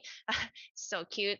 And I think like this kind of AR projects, they're not specifically hard to make, but the outcome is actually very significant, because with simple little touch and the colorful and the 3D, it just naturally really attracts people's attention and their interest in your in just exploring your projects. And eagle-eyed visitors may are I don't know if Duff is in the chat or not, but that is an Uki, one of his drawings on the wall over there in the top left video. Yes. Yeah. So this one we'll both talk about a little bit. Oh, good, you added a link. We can share that, or people can write it down from the video chat. So this is a music video that we had a chance to work on over the pandemic, and it was one of the first sort of projects that we kicked off our studio with. It's not a a traditional expanded horizons project, but we did want to include this because it's one of our like Sci-fi My My originals that we developed solely in house. But it was also an interesting project in that Xinya, she is an up and coming idol out of China. All of this was shot in China during the pandemic, and so of course we were not able to go there. And so we had to sort of, through alternative methods, different types of rendering solutions, think of a way that we could sort of take footage and the filming that we were doing over there with our crew, and then also bring that into a VFX pipeline that we could then have going back and forth over what would traditionally be kind of a slow system between here and China. I mean, we think it looks great, and so we wanted to have a little bit of eye candy that we had worked on in the deck. But at the same time, it was also very interesting, sort of working across the borders in a time where remote work has become so critical. I think this was just like kind of an eye-opening experience for us, in that we were able to do like an entire motion VFX and filming pipeline in a way that was able to produce a product that we were really, really excited by. The music video is great. They were totally cool to work with. And this was a project that I think really sort of helped establish like a little bit of the type of workflows that we wanted to build for our company being so new moving forward. Yeah, I think this project really proves us that Sci-fi My My can be really flexible and nimble, even working with people overseas. The pipeline is just extremely oddly smooth, that we are translate all our files online, and we have like frequent discussion about the style frames and the art directions, and also the idol herself and our client team has been really supportive of our ideas, our concept. And they also has been approving our process really fast. So I think that's something that we definitely learned, that if you working with somebody kind of remote, also far away in another country, which is very important, is that the communication part and also the frequent checking, and be able to understand each other's process.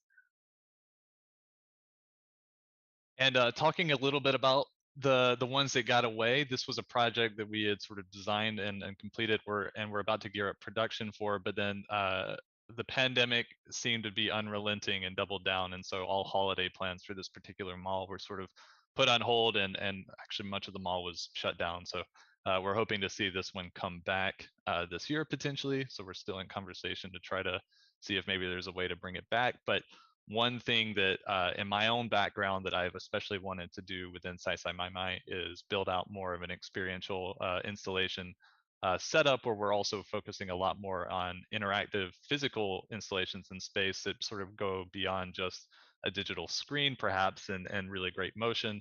I have had the luxury of working with a lot of really wonderful architects and people that help me sort of realize a vision for really solid physical interactions and installations. And so this was something we worked for a mall called La Avenue in Shanghai. And we sort of built out this winter wonderland thing in this mall where they frequently do holiday driven sort of installations, and they rotate this out every year. And the mall is huge, and so it was an awesome opportunity to like sort of plan out this design system where we did the renders that you see here in front of us. We went out and took photography for people that were working over there on the ground. They sent us back photos, and then we produced the renders and actually went out and spec'd all of the materials and the things that we would need to actually build these elements, which I think look stunning, and hopefully will have the opportunity to be realized. Cynthia, maybe talk a little bit more about the interactions that we were wanting to build, but you can sort of get a sense from the scene and the type of mood that we wanted to create in the mall environment from these shots. Yeah, so a client asks us that they say they have to have a stage, which we don't really understand, but it's just part of the brief, and so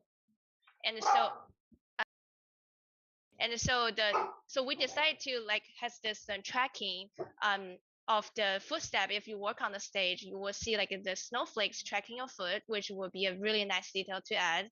And also adds on the other interactive parts for those snow globe, that's just like a simple installation in the other sides of the shopping mall, that we want to design this app that you can draw your own snowflake, and then you send to this globe. It will be projected on the surface of the globe. And also more than that, we want to have more touch points just for the social media sake, that you can have this specific filter for you that is the snowing filter. If you standing in the scene set and take a photo, it will recognize and add the filter to you, and you can post on social media, also tagline this shopping mall for the social media use.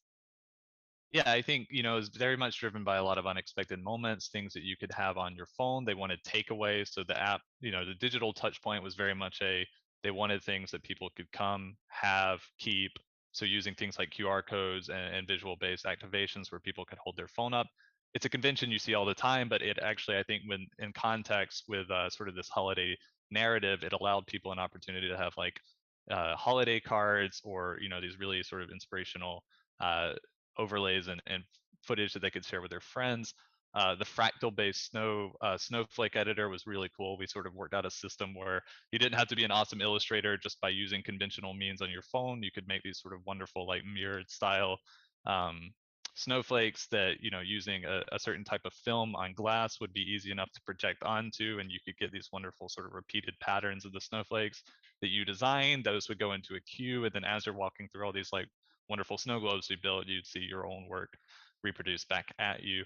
The stage, basically strong withstanding LEDs covered by a glass mechanism using things like a camera sensor and touch designer.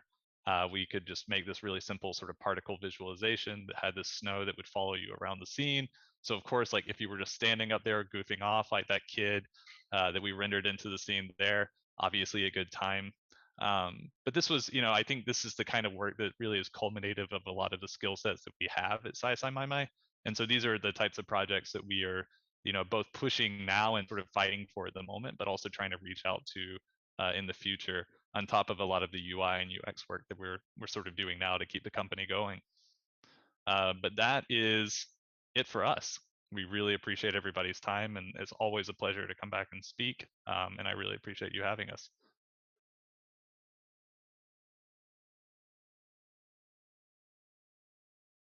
All right, that is splendid, Miles. It's also good to see what you're up to, aside from your fairly opaque website. Very very opaque. Yeah, amazing, fantastic. Trailer and Daniel, do you want to give us your little press from Fivestone? Let us know what you're up to. For sure. Hey guys, I'm Daniel Petrino, and this is Trailer Woodall. Trailer's the founder, executive creative director at Fivestone, and I'm the design director. We're based out of Nashville, Tennessee. We're a group of nerds, artists, storytellers that are passionate about creating really crazy immersive content, any and all mediums. So this project is a little bit interesting, and from the other two, by the way, insanely awesome work, you guys who presented before us. So cool. what I want to do is kind of walk us through a single project, and I'll show you all the guts and how we built everything and from start to finish. So last year we were approached by Kia to, which actually was a pretty short brief, not a lot of info. They said, "Hey, we want to take over Times Square." We're like, "Okay, let's do it." And it was basically a celebration, this huge launch party for an all new line of electric vehicles for Kia. The general concept was, hey, we want to develop some sort of cool way to visualize energy and electricity. And the concept is that we want to start with a big intro video. And at the end of this, the concept of the intro video is this energy is moving across the country in different environments and ultimately landing at one Times Square. And once it got there, the idea was, hey, we want to physically shoot this energy down one Times Square as if it had just arrived. It just crossed Manhattan Bridge. And once it gets there, we want to finally unveil this new car in like a really dramatic way. We're like, cool, that sounds amazing. A lot of the upfront challenges right off the bat, we're like, okay, has this ever been done before? There's like over 40 screens we got to put content on. We realized it was going to be a canvas of like over 50,000 pixels per frame, which was ridiculous. So like, how the heck are we going to render all this stuff? And to my knowledge, and what they told us, this had really only happened like one time before. So there wasn't like a template or a pixel map to start with, right? Not to mention, hey, thanks COVID, it's got to be 100% virtual team. So coordinating, 20 plus people all at one time to pull this off was crazy. Some other challenges, right? It's Kia, so we got to show them what this content's going to look like. And so figuring out the best way to previs this stuff was essential in us pitching the ideas and showing them like the style of everything. And then obviously, how do we render the crap out of this? It's like, we did develop, thankfully, before the pandemic, a pretty efficient virtual workflow. So we have all these virtual machines that we can remote log into, right? And build and scale up and down render farms as needed. So fortunately, that was in our favor. We had kind of a head start there before the pandemic. So definitely utilizing that now. By the way, Trailer, stop me if you want to chime in on anything. So, okay, we got the brief, we won the job. Now let's build a pixel map. So the first thing we did was, hey, let's get a model of Times Square and build this thing out in digital space. So we started out in Unity and then I think switched over to Disguise. But ultimately it was this challenge of like, how do we do this physical animation that goes all the way down the block of Times Square with all these different aspect ratios, different frame rates on these screens. Not to mention, a lot of these screens, if you guys don't know, are like owned by different corporations, right? So you have like the NASDAQ, you have the cluster of the Disney screens. So building a team to coordinate all the logistics of playing this thing at the same time, the synchronization, there's a lot of factors that we're taking into account here. A lot of moving parts. And finally, once we built the general 3D environment, we started presenting to Kia, the general landscape of what this thing could look like.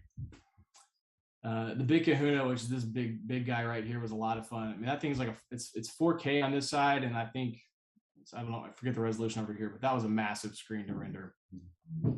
And honestly, this is kind of filler content that we throw in there just to show, hey, this could be content on the screen at this point.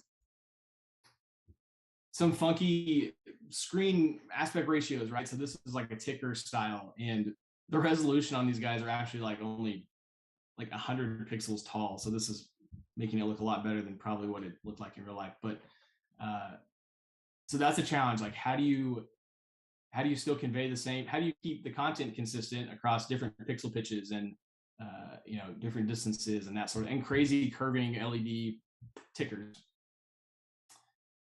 Some more, and this is the NASDAQ screen here on the right. You guys have probably seen that before. lot of fun. It's a really funky composition. You kind of have to keep the primary content at the bottom. And as there's like all these little cut-ins for windows in the actual building. This was at the event. So just, I threw this in here because we had an amazing crew.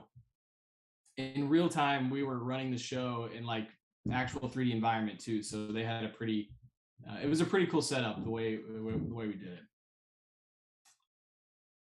Okay, so once we figured out the canvas, it was time to start the look development. And like a lot of you guys have already said, we love to start off with mood boards, right? It's like the goal here was to figure out, what does this energy look like?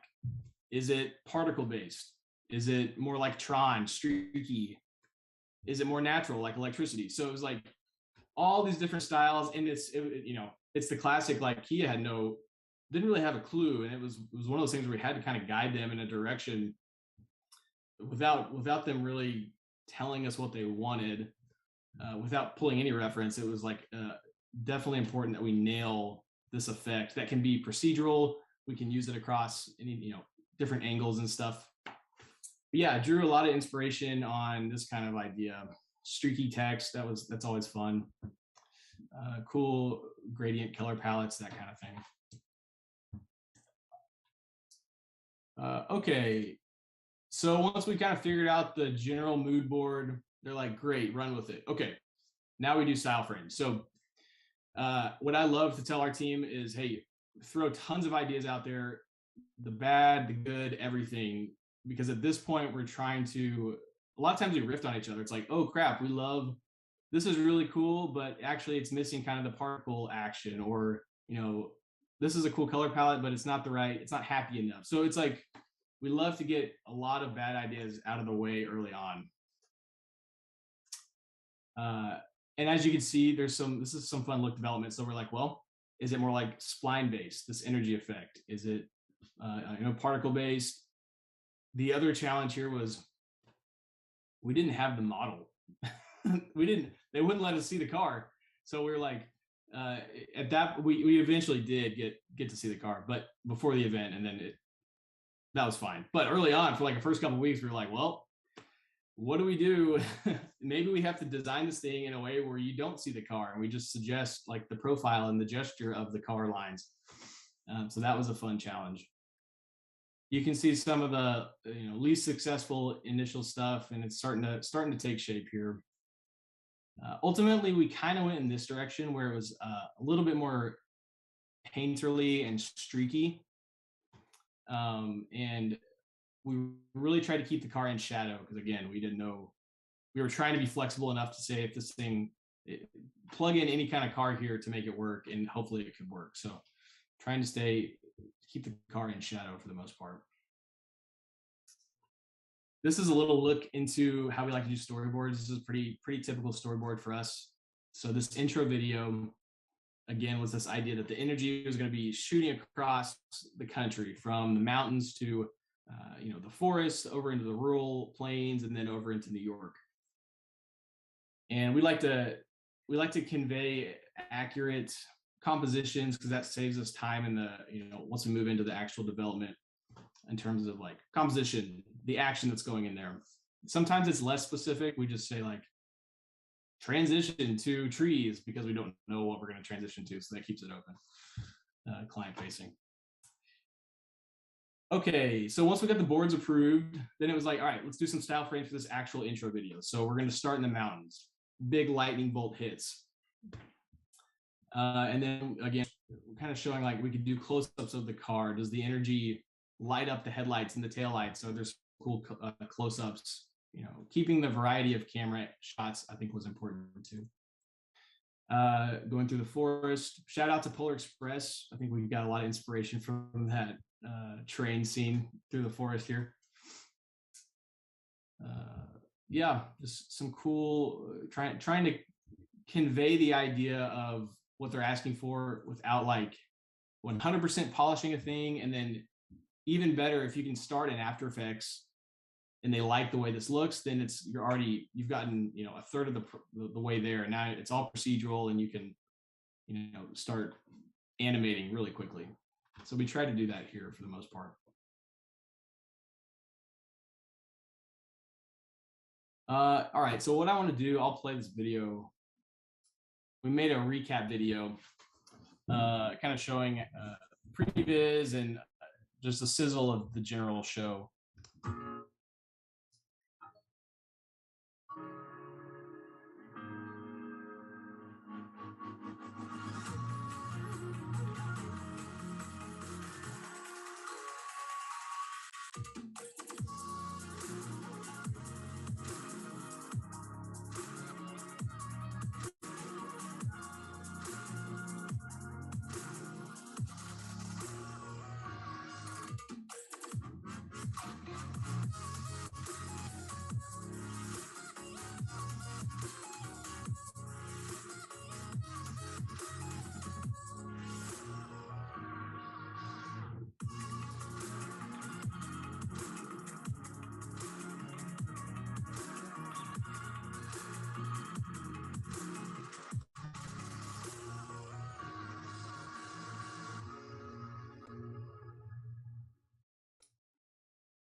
Hopefully that played all right.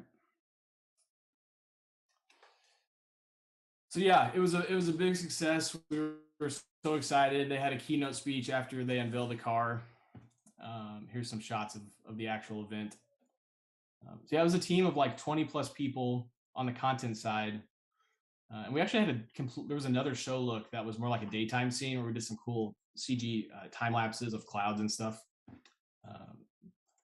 So yeah, a lot of fun. And I threw this in here because what was cool about this project is, and for the students out there, you know, what we like for our artists to be thinking like business minded, right? So a lot of that is, hey, we're in an industry where we're really trying to serve people. We're trying to think business minded, where in that, you know, each project can lead to the next. So this is a small clip of a project that happened kind of immediately afterwards, allowed us to do some more fun, cool CG stuff of some more concept development for some of their other electric vehicles down the line. So, and there we are, we're all happy. So that's all I got. Trailer, what I miss? I think you crushed it, man. This was definitely a great project. I don't have much to add. I think to Daniel's point, it is really fun when something like this then opens up the door for more. And so it's been really exciting to see where this thing is going with Kia, and then just more automotive projects in general. It's exciting to see where this is headed. And I want to say we are super thrilled, super honored to be on this panel with the other companies here. Deep respect, incredible, inspiring work. So thankful to be here. Awesome. Thank you so much. Look, again, I just want to reiterate what a great set of presentations they were. One of the things I think is really important is the diversity of the different work, the different kind of approaches and the outcomes. And I want to throw out a question based on something that came up a few times, and it's a generalization. The pandemic, people say this kind of work, this capacity for working this way, particularly with virtual sets and things like that, has been accelerated by the pandemic. Is this a kind of, and this is a general question, is it a question of necessity, or is it something that always would have happened, but it's just been brought rapidly forward? I'll jump in. Yeah. At least a thought. I think, I mean, no one's thankful for the pandemic. But I am in the sense of, you know, looking for the silver lining. It did teach us that you can get amazing work done. You know, granted, I do miss some of the in-person things and some of that collaboration where you're sitting around, rolling your chair over and looking at somebody's screen. And, you know, now it's like, hey man, you share your screen on Zoom, and, you know, you do it that way. So, and we have to do a lot of work as a team to bring people together, because now we have people all over the country. So, but with all that being said, though, it has massively changed our recruiting process. It, you know, our workflow as a company. Virtually, on this project, we had animators as far as Brazil to Brooklyn, all working, LA, all over the place. And it completely changed our world, you know, because now we used to always have to fly people into Nashville, you know, to work, or you have to come, you know, part of the bummer is if someone doesn't want to move to Nashville, well, now we don't care. So I think that is a beautiful part of it. So. Yeah. No, certainly I think remote work's become much more of a thing. I'm just going to throw to Meptik quickly here. You're doing a lot of work with things like 3D sets. And this is something I saw that happened pretty quickly after the pandemic started. You know, like the big sales conference. Suddenly you would see, you know, I think Apple was a good example. You know, everyone's walking around in a virtual set doing their remote keynote addresses. Has that been a kind of notable feature for you? And do you think it's just the pandemic, or is it something where those same kind of economies of distance are starting to, you know, are people much more able to access a kind of virtual event? Yeah, I mean, we were doing virtual production XR type work 2 years or so before the pandemic, and experimenting with it even before that. But it's like as soon as everything shut down, that's whenever everyone said, well, you know, live events are off the table, so everything's going to go virtual. So we were just kind of in a lucky, good position where we said, oh, well, you know, we already do that too, so we were able to jump right into it. But I think it was going to happen either way. Like I think virtual production XR was, you know, with things like the Mandalorian and all that, it was going to happen. But it happened a lot faster than it would have. Yeah, Cynthia could. Oh, go ahead. Go ahead. I was going to say Cynthia could speak a lot to sort of the metaverse aspect of this too, because I mean, it's a buzzword that people are throwing around. It doesn't really mean a whole lot right now, but I think to add to something Joshua was saying was like for studios like Meptik or some of the places that I was with before, like we were already working in physical spaces or working around thinking of installations and digital aspects of physical spaces. I think what the pandemic did do is it forced everybody into a world where physical spaces were sort of being shut off or blocked off, and so now everybody had to think a matter of a digital space, but some of those rules still applied, and we were able to sort of apply some of the learnings that we did figure out from the physical space and bring it onto the digital platforms. And I mean, it was really cool. It's a lot of things did not work. I mean, I think a lot of things we hoped would work did not work, but it did sort of force everybody into an equal playing field where now exploration was critical, and we were trying different things out, and I think we've made some really cool learnings from that.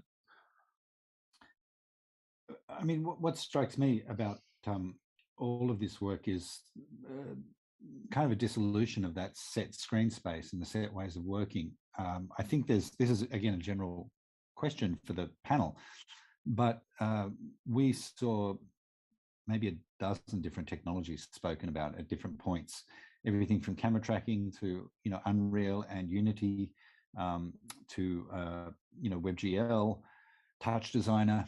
What do you think is happening with that, you know, I guess technology software side of things, and how would you explain this to people studying motion? How, you know, they're probably like, what do I need to learn? What do I need to do? I guess just your thoughts on that relationship with this exploding range of technologies in the different applications. Yeah, go ahead. One thought is, I think, is stay curious. You know, if a lot of the tools have very common things, like if you have a good motion design background and you have a good foundation, then you can, you know, we're pretty agnostic. You know, a lot of tools will change. It's like toilet paper. You're just gonna, stuff changes. And so I think if you've got a strong design background, you're creative and you're curious and you're not afraid, you just got to go for it. And then, and you do, like, it's cool to see how some people have expertises in things, and that's okay too, I think. So it's just a thought. I think the underlying thing we look for is curiosity and a little bit of a fearless, you know, willingness to just go and explore and run with scissors, you know. So toilet paper hasn't really changed for me though. Yeah, I'm stuck on that one. Piggybacking off of a trailer, for me as a designer, like we're with Meptik because we're approaching all different new technologies every year. And for me, with a motion design background, all I have to keep thinking about is just like focus on the design and the composition, regardless of like the new tools that I'm having to learn. I try not to get caught up in like, okay, is the functionality working well? Like, am I doing this right?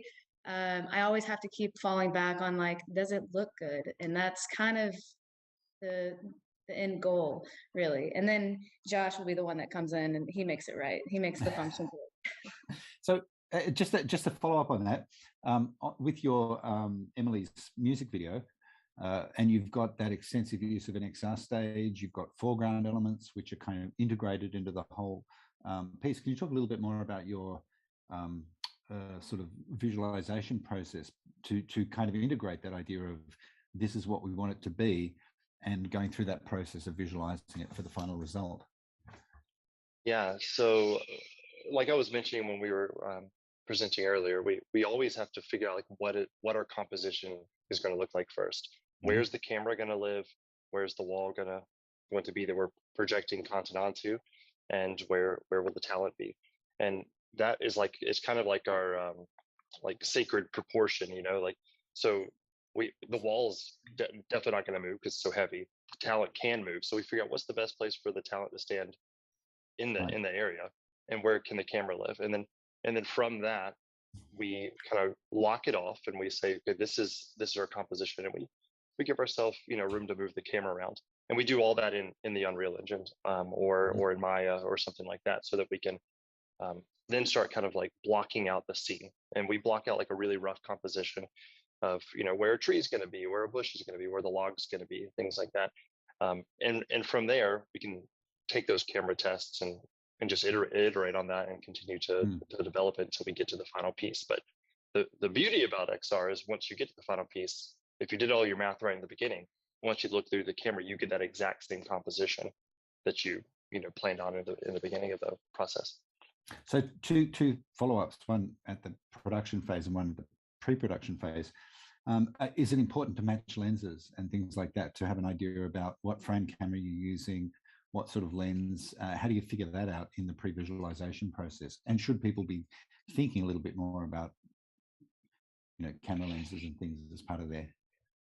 Yeah, I'd say, I mean, when I was a student, I didn't think very much about like my virtual camera lens or sensor size or anything like that. But then especially after getting into virtual production, it's one of the first questions we ask on any project is, what camera are we going to use? What lenses are we going to use? And typically once that's decided on, we try not to stray from it very much, because it can have it can affect the composition quite drastically in some cases. So yeah, I mean, and in that way, those kind of things become constants in the pipeline, you know, and then we work the design, the variables around those constants to come up with the final result.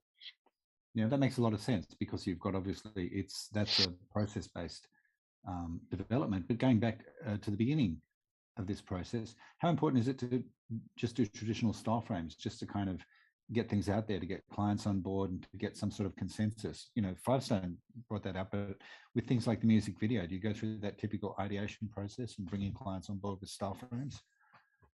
Yeah, we always start with what Jordan could probably say this better than me, but we always start with, you know, traditional mood boards, and then we'll go in and typically just start with like a 35 millimeter camera lens and move with that, because that's kind of like middle of the road of what most DPs are going to want, and then we'll provide style frames for that, and then once things get more set in stone, we'll set our project in stone. And a bit of bounce back between virtual and, you know, kind of non-virtual, like you know, kind of what people would think of as a style frame, but then maybe using a virtual mock-up at that point.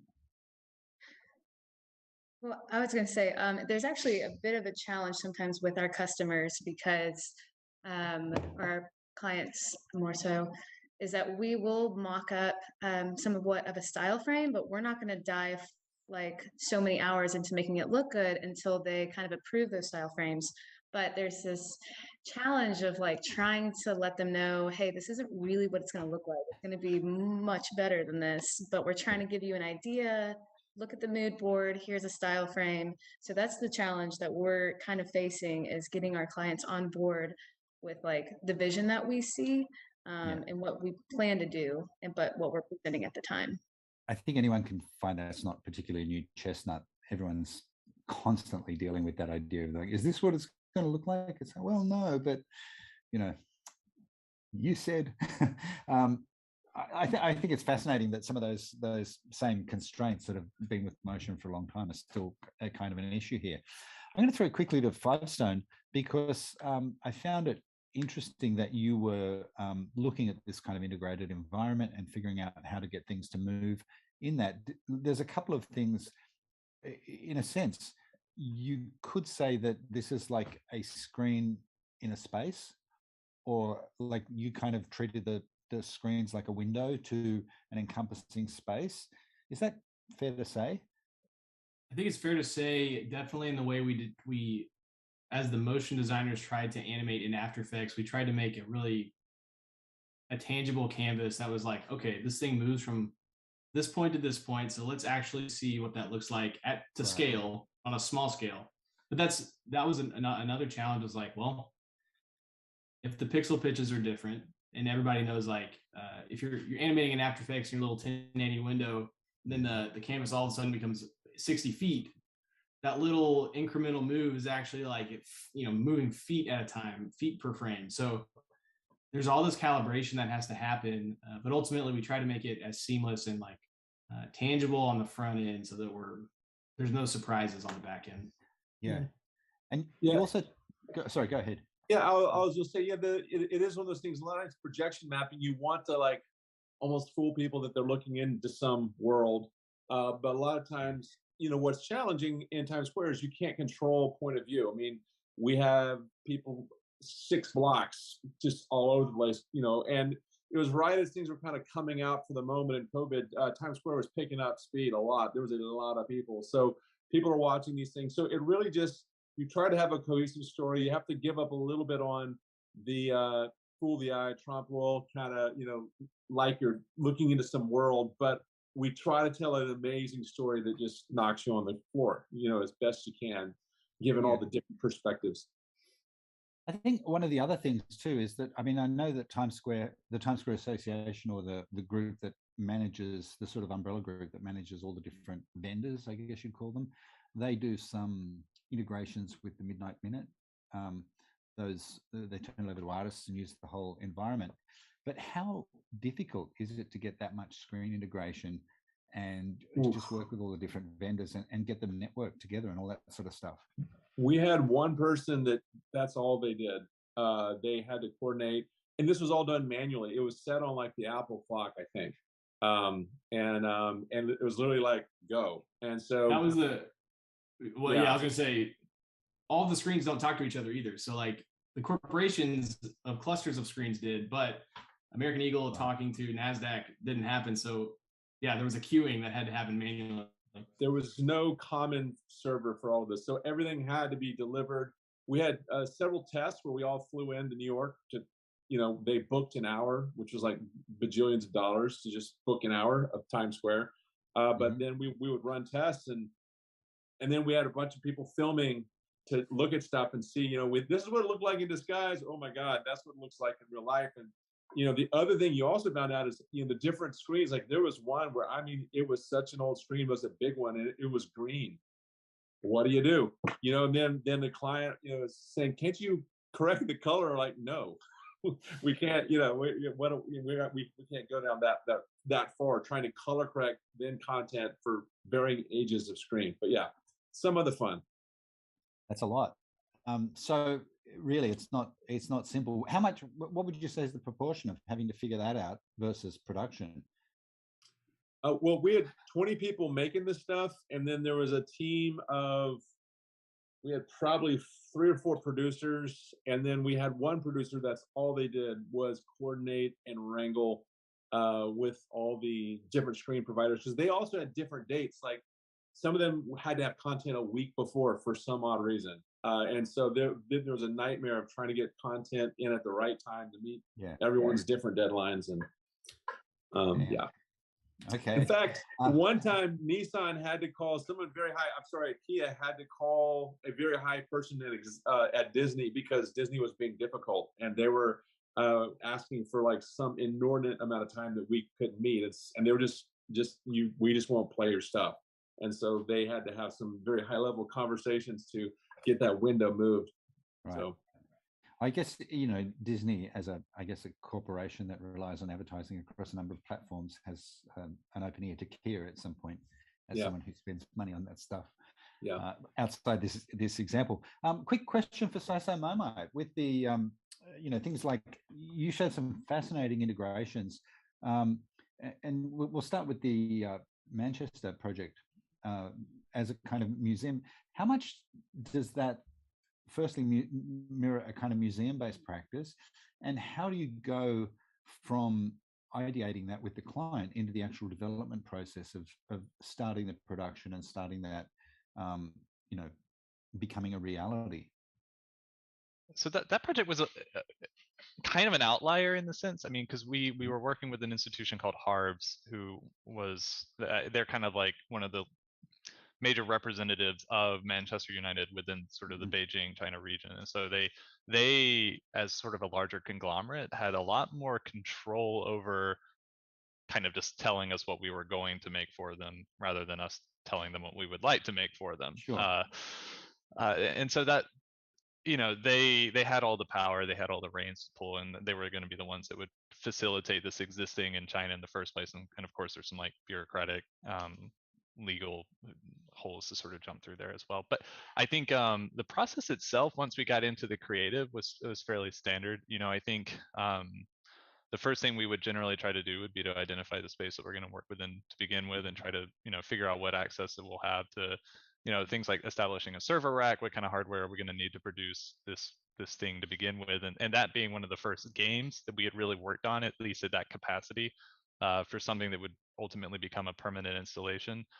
There were a lot of just like logistical immediate concerns that we had to work through in terms of like what kind of computers could we have to withstand that length of time, like what was the heating situation going to be like. I see Joshua nodding. I know that these are things that are going to impede on his life on a regular basis. So yeah, a lot of that. And I mean, for things that are going to be, like I said, long withstanding, those are, we just want to make sure that it's feasible in the first place. Like, can we have this degree of interactivity, build this like karaoke private reservation space for a game, and does that really even make sense? And so we did a lot of R&D ahead of time to just sort of validate that was feasible and it would work really well.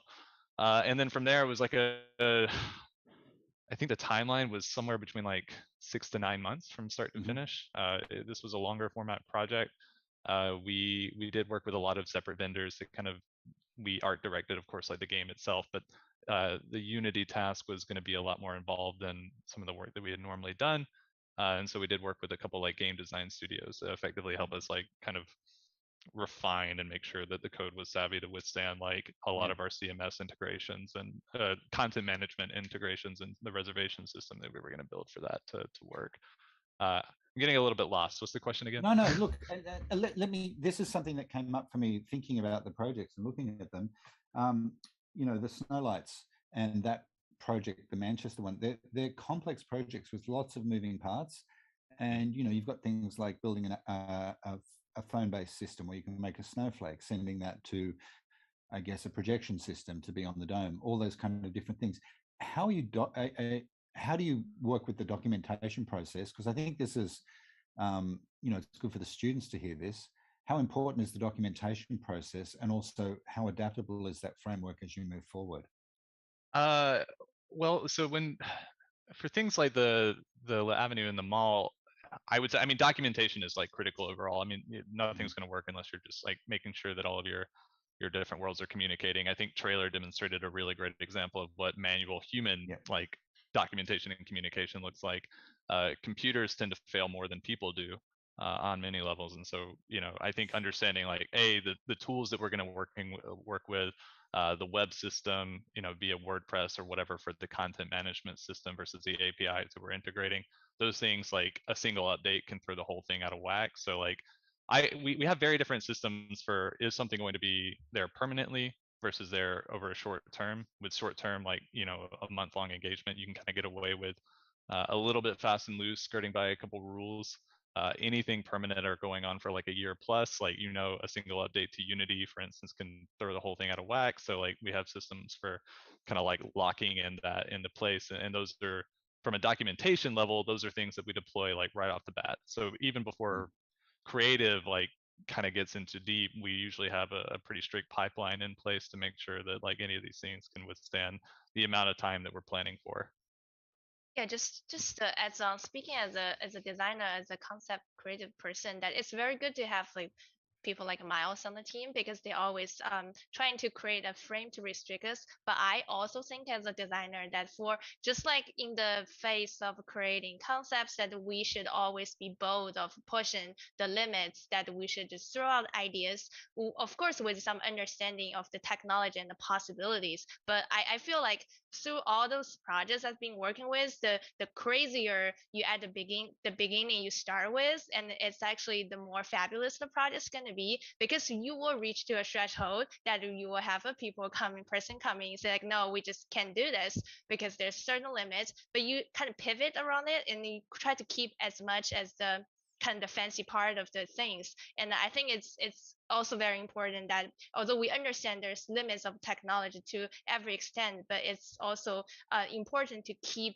this fire going on and just think outside of the box, especially when you see some references online and just they just cool, and you don't really need to know how exactly they make it, but like you're trying to push like those directions and even beyond the limit that you expected. Yeah, I mean, this is a general question for everyone because it goes back to this idea of the kind of, you've all touched on this in different ways. Um, I would say that Meptik, you talked about the different evolutions in your own workflow and the way you deal with software and even the opportunities that it provides. And Fivestone, you certainly talked about, having to figure out different ways to even visualize what you were doing as that process went along. And Cynthia, this is to that exact point of, figure it out once you've figured out what you want to do. How much are we in a position now where we can connect different kinds of processes or different softwares and sort of really think about a concept big picture first, given these longer time frames, given something which may go for a number of months in terms of development? Do you think it's actually possible that a lot of these, what we might see as limitations, can be solved with the right kind of adaptive technical approach to work? Well, I think in the process, it's definitely every project has some compromising happening in because we reaching the deadline and we really need to launch it. But I think in the beginning project, it's very important to understand the timeline and have a very more accurate estimate of what's you're capable of and the production timeline that as you are aware of. And then during the creative phase, it's important to push as far as you can, but also keep your creative technology keeping there in the loop and make sure checking very frequently because they usually give you so valuable advice, and sometimes it's really adds to the creative that I would come up with. We say, oh, but this is not possible, but we can do the other thing, which may actually be something even better. So I think this communication very tight between creative and creative technologists very important, and also have a good producer and just be aware that you're communicating with all the parties in the project, your clients, your boss, supervisors, everybody, and make sure everybody is aligned on the deadline. And it's just pushing the project step by step, and then tackle the problem when it's coming up, and then just be aware of what you're capable and what's not possible. Yeah, I mean, just to quickly add to that, I think the pre-visualization process, which was brought up before, I think is enormously critical in this work because there's so many things like, I mean, Cynthia is a much better designer than I am. She's a wonderful designer, and so like I love her speed when she puts together frames or concepts for the type of work that we want to do because it like us having kind of this good communication system, her understanding a little bit of the limitation ahead of time, but also really focusing more on the design. And I wouldn't say I focus on the limitations, but I do try to focus on establishing the right technological pipeline for a project, and then us having that back and forth. The quicker that you can put an idea out there and visualize it on paper or 3D or whatever, like so that your team can go and look at that system, like the more you can start defining and articulating specific elements, and it's much easier to kind of say like, well, to her point, like, oh, maybe we can't do this exact particle simulation this way, but there are other ways we can cheat that, or like the camera's not really moving as much. So back to like a VFX reference, it's like maybe that's a pre-rendered item versus something that's real time, and you start to merge these things together for optimization, and you can really make some stunning work. And all of that still sort of falls within the real time paradigm. So between the two of you, there's an interesting question that comes out of this for me, because we've got a designer and I guess a creative technologist notionally between the two of you, and there's this hidden figure of the producer who sits out, in a sort of triangle, I guess. For many years in film production, they talked about the creative triangle, which was writer, director, and producer. And this is a way of bringing producers into that creative process as being sort of instrumental. Do you think we've replaced that in this kind of work with this designer, creative technologist, and then the producer? And if so, what's their role in the process? That's a general question for everyone. I would totally jump in on that. I mean, the producer is still extremely valid because they're keeping track of the timeline, keeping track of resources, watching the budget. A lot of times, and it depends on the organization. They can also be the one that's like in our company, the producer is also the account person. They're the one checking in. They're the center point, really, because they're the interface with the client, making sure stuff's happening. And then we have but I think going back to see what I love hearing is we're talking about team. The joke in my studio is that I can drown in about 6 inches of technology. I'm good enough to go in and ideate and do crazy things, and then I make sure I've got a very smart technical person with me to save me from myself. And so I'm on the side of pushing the envelope and then asking, pull me back. And so I think that's the beautiful thing as team is you do need a producer. You need super awesome designers and creative people that have some understanding. But I think there's a misconception that you have to be everything, that you need to know Unreal inside and out or whatever. And you just don't. You just need to be awesome at the thing you love doing, and then be a part of a team where you can plug in and supply that. And so I think it's right. We have very strong technical people that are also creative. But they may not be as strong as the designer, you know what I mean? But that's where we all work together in this beautiful tension to create cool stuff. So anyways, 2 cents. Yeah. What about Meptik, the role of producer in your work? I would be far less efficient at what I do without our producers. The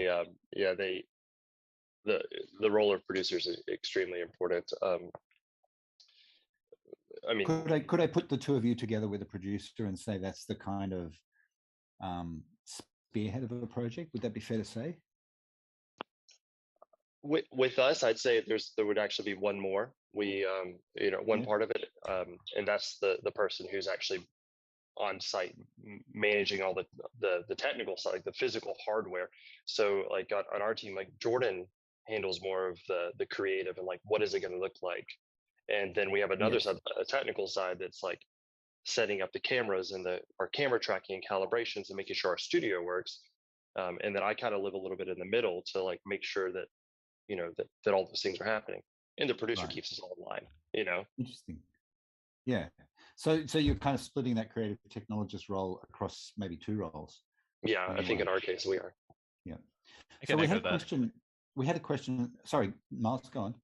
No, I echo the same sentiment. I mean, especially the work we do with Potion. Like we have somebody who's way more articulate and sort of informed on the hardware and like the true technological aspect. I'm still more of like a tech designer, where they are a true technologist, and so there's a lot of back and forth there. One of the questions that came in from I guess students was what's the best way to get into AR, VR, XR as a student with limited budget? I'm going to throw in, you could go to an art school which has an XR stage and find out a way to get involved with that, just as an option. But in terms of people thinking about, okay, I don't have much of a budget, I don't have necessarily all of these technologies, what would you suggest to people who want to show thinking or proof of concept, or to actually what sort of things should they do at a very fundamental level to show that they're creative in these kind of fields, or that they have some aptitude for this way of thinking?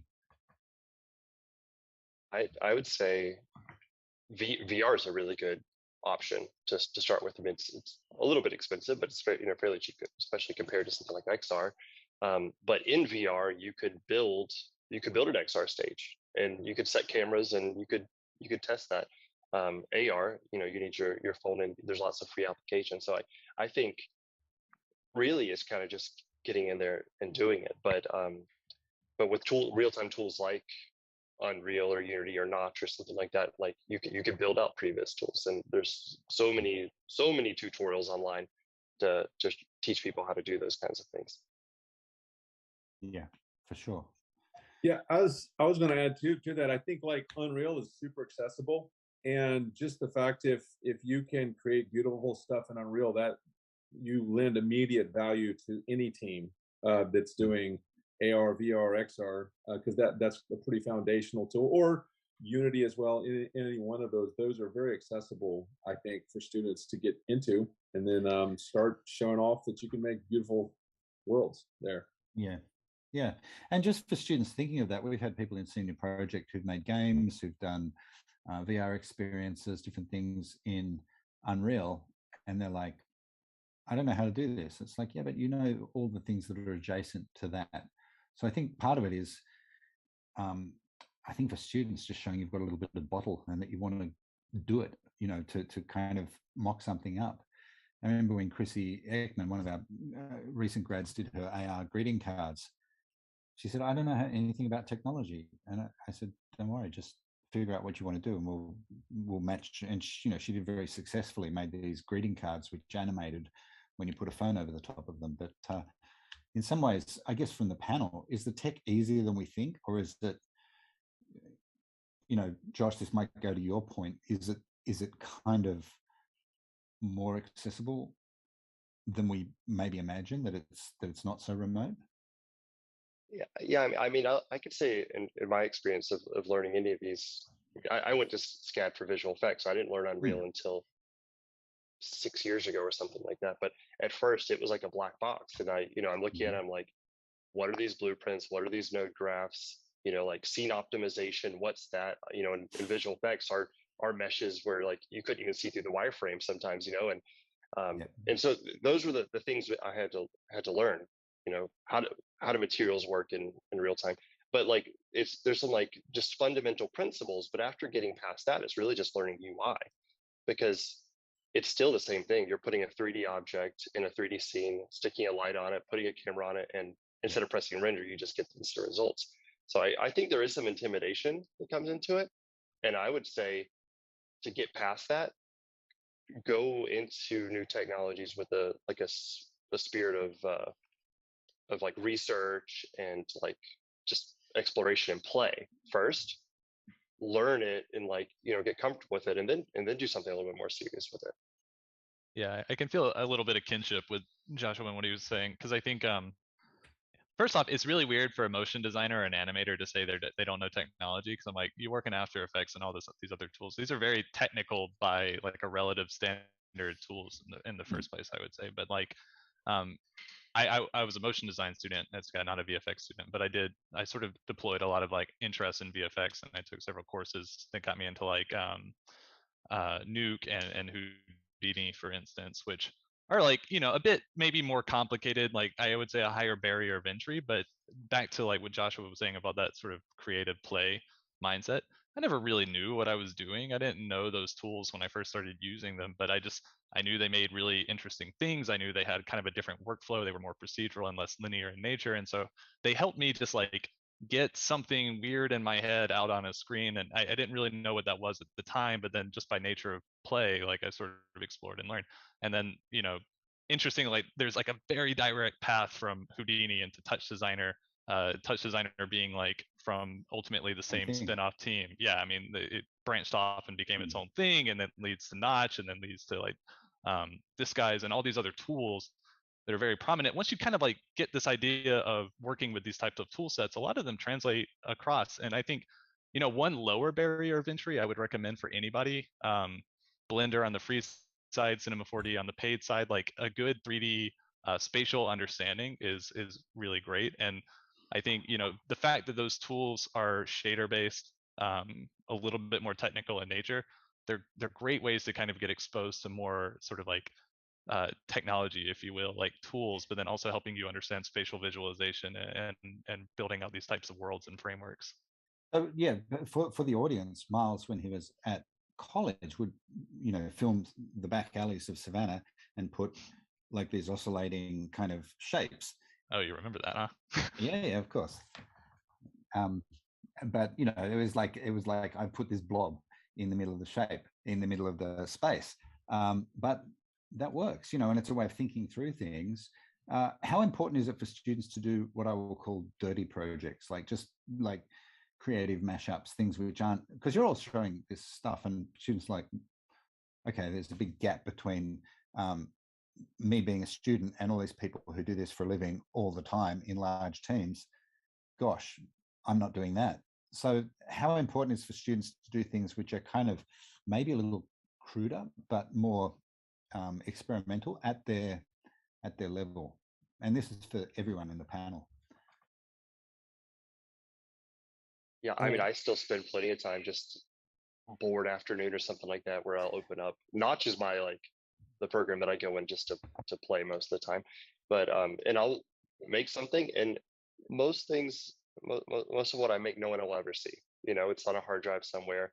I'll never even render it out because I think it wasn't good enough, but it was still progress. It was still a learning experience, and it in a lot of those projects they taught what not to do. What wasn't so successful, which is almost just as valuable as what to do, I think. So I'd say dirty quick projects just to make something quickly. It's valuable, but and also the quickly part, like learning how to think quick and build something quick, if especially on short timelines. If I could jump in there too, I mean, that doesn't even change for us on actual projects. The first red flag for us with creatives are people that go dark because they're trying to be perfect. And, the first sign in us is you better be slacking often, because just sketch, just throw stuff up. Let's have dialogue. Let's talk, fail often, fail quick, fail fast. Because what we can't have is someone disappearing for a day, particularly on a time sensitive thing. And so I think it is, I love that, just sketch, throw stuff out, get really confident, tough skin, about just messing around and doing stuff, because I do think I love that. It's called prototyping. You got to prototype. You don't birth the perfect thing. So I agree completely.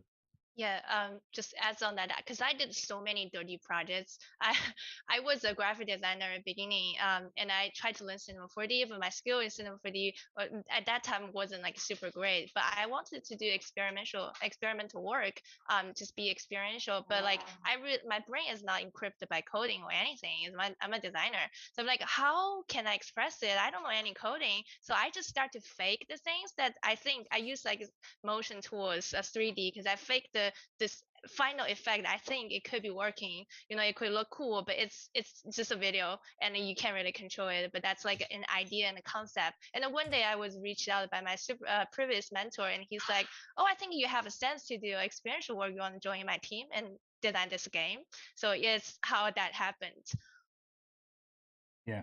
No, I think that's something that it's probably good to remind the audience at this point that they're all somewhat in awe of the things that you're showing in these amazing projects and these very polished professional executions, which take place with larger teams and over extended periods of time. And they think, what's the opportunity for me to move in that direction? But I think that idea of setting your sights, and this is something I'd say to students: be persistent. Just figure out what you want to do and just make small steps. Everyone who's moved in any direction, we just had a new Supreme Court justice, appointed, or at least put up for nomination. Fingers crossed. Yeah, but she said, I many years ago I was in a school debating team, and I thought, this suits me. And so those small steps lead you in very different directions. So I think for a lot of the students who may be a little intimidated by all this amazing work in these very polished studios, it's also the sense that they've kind of made some of those steps now to be, in the audience, or to be interested in this and, at school following this. And I think that's something students have to remind themselves. So we've come to time, but thank you so much for those presentations. I know they're going to be amazingly well received by our students. I know that they are really important to kind of share the different approaches that you're doing. And I think as we see our work over years seeming to dissolve in front of our eyes and recombine itself in these new forms, I think this very question of what these new horizons are and how they're being developed by studios like yours is really, really important for the students to take on. So thank you so much to everyone here today for sharing your expertise. So Josh, Jordan, Trailer, Miles, Cynthia, and Daniel, I thank you very much. And for Alex and Mary for being willing accomplices and moderators in this process. Thank you so much. And once again, thank you all for making it a very successful CoMotion. Once again, for sharing the very tight bonds with these fabulous studios and our students. But yeah, let's all take another step next week. Appreciate you and thank you. Awesome. Thank you so much. Thank you. Hi, thank Thanks you. so much.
I'm hypnotized.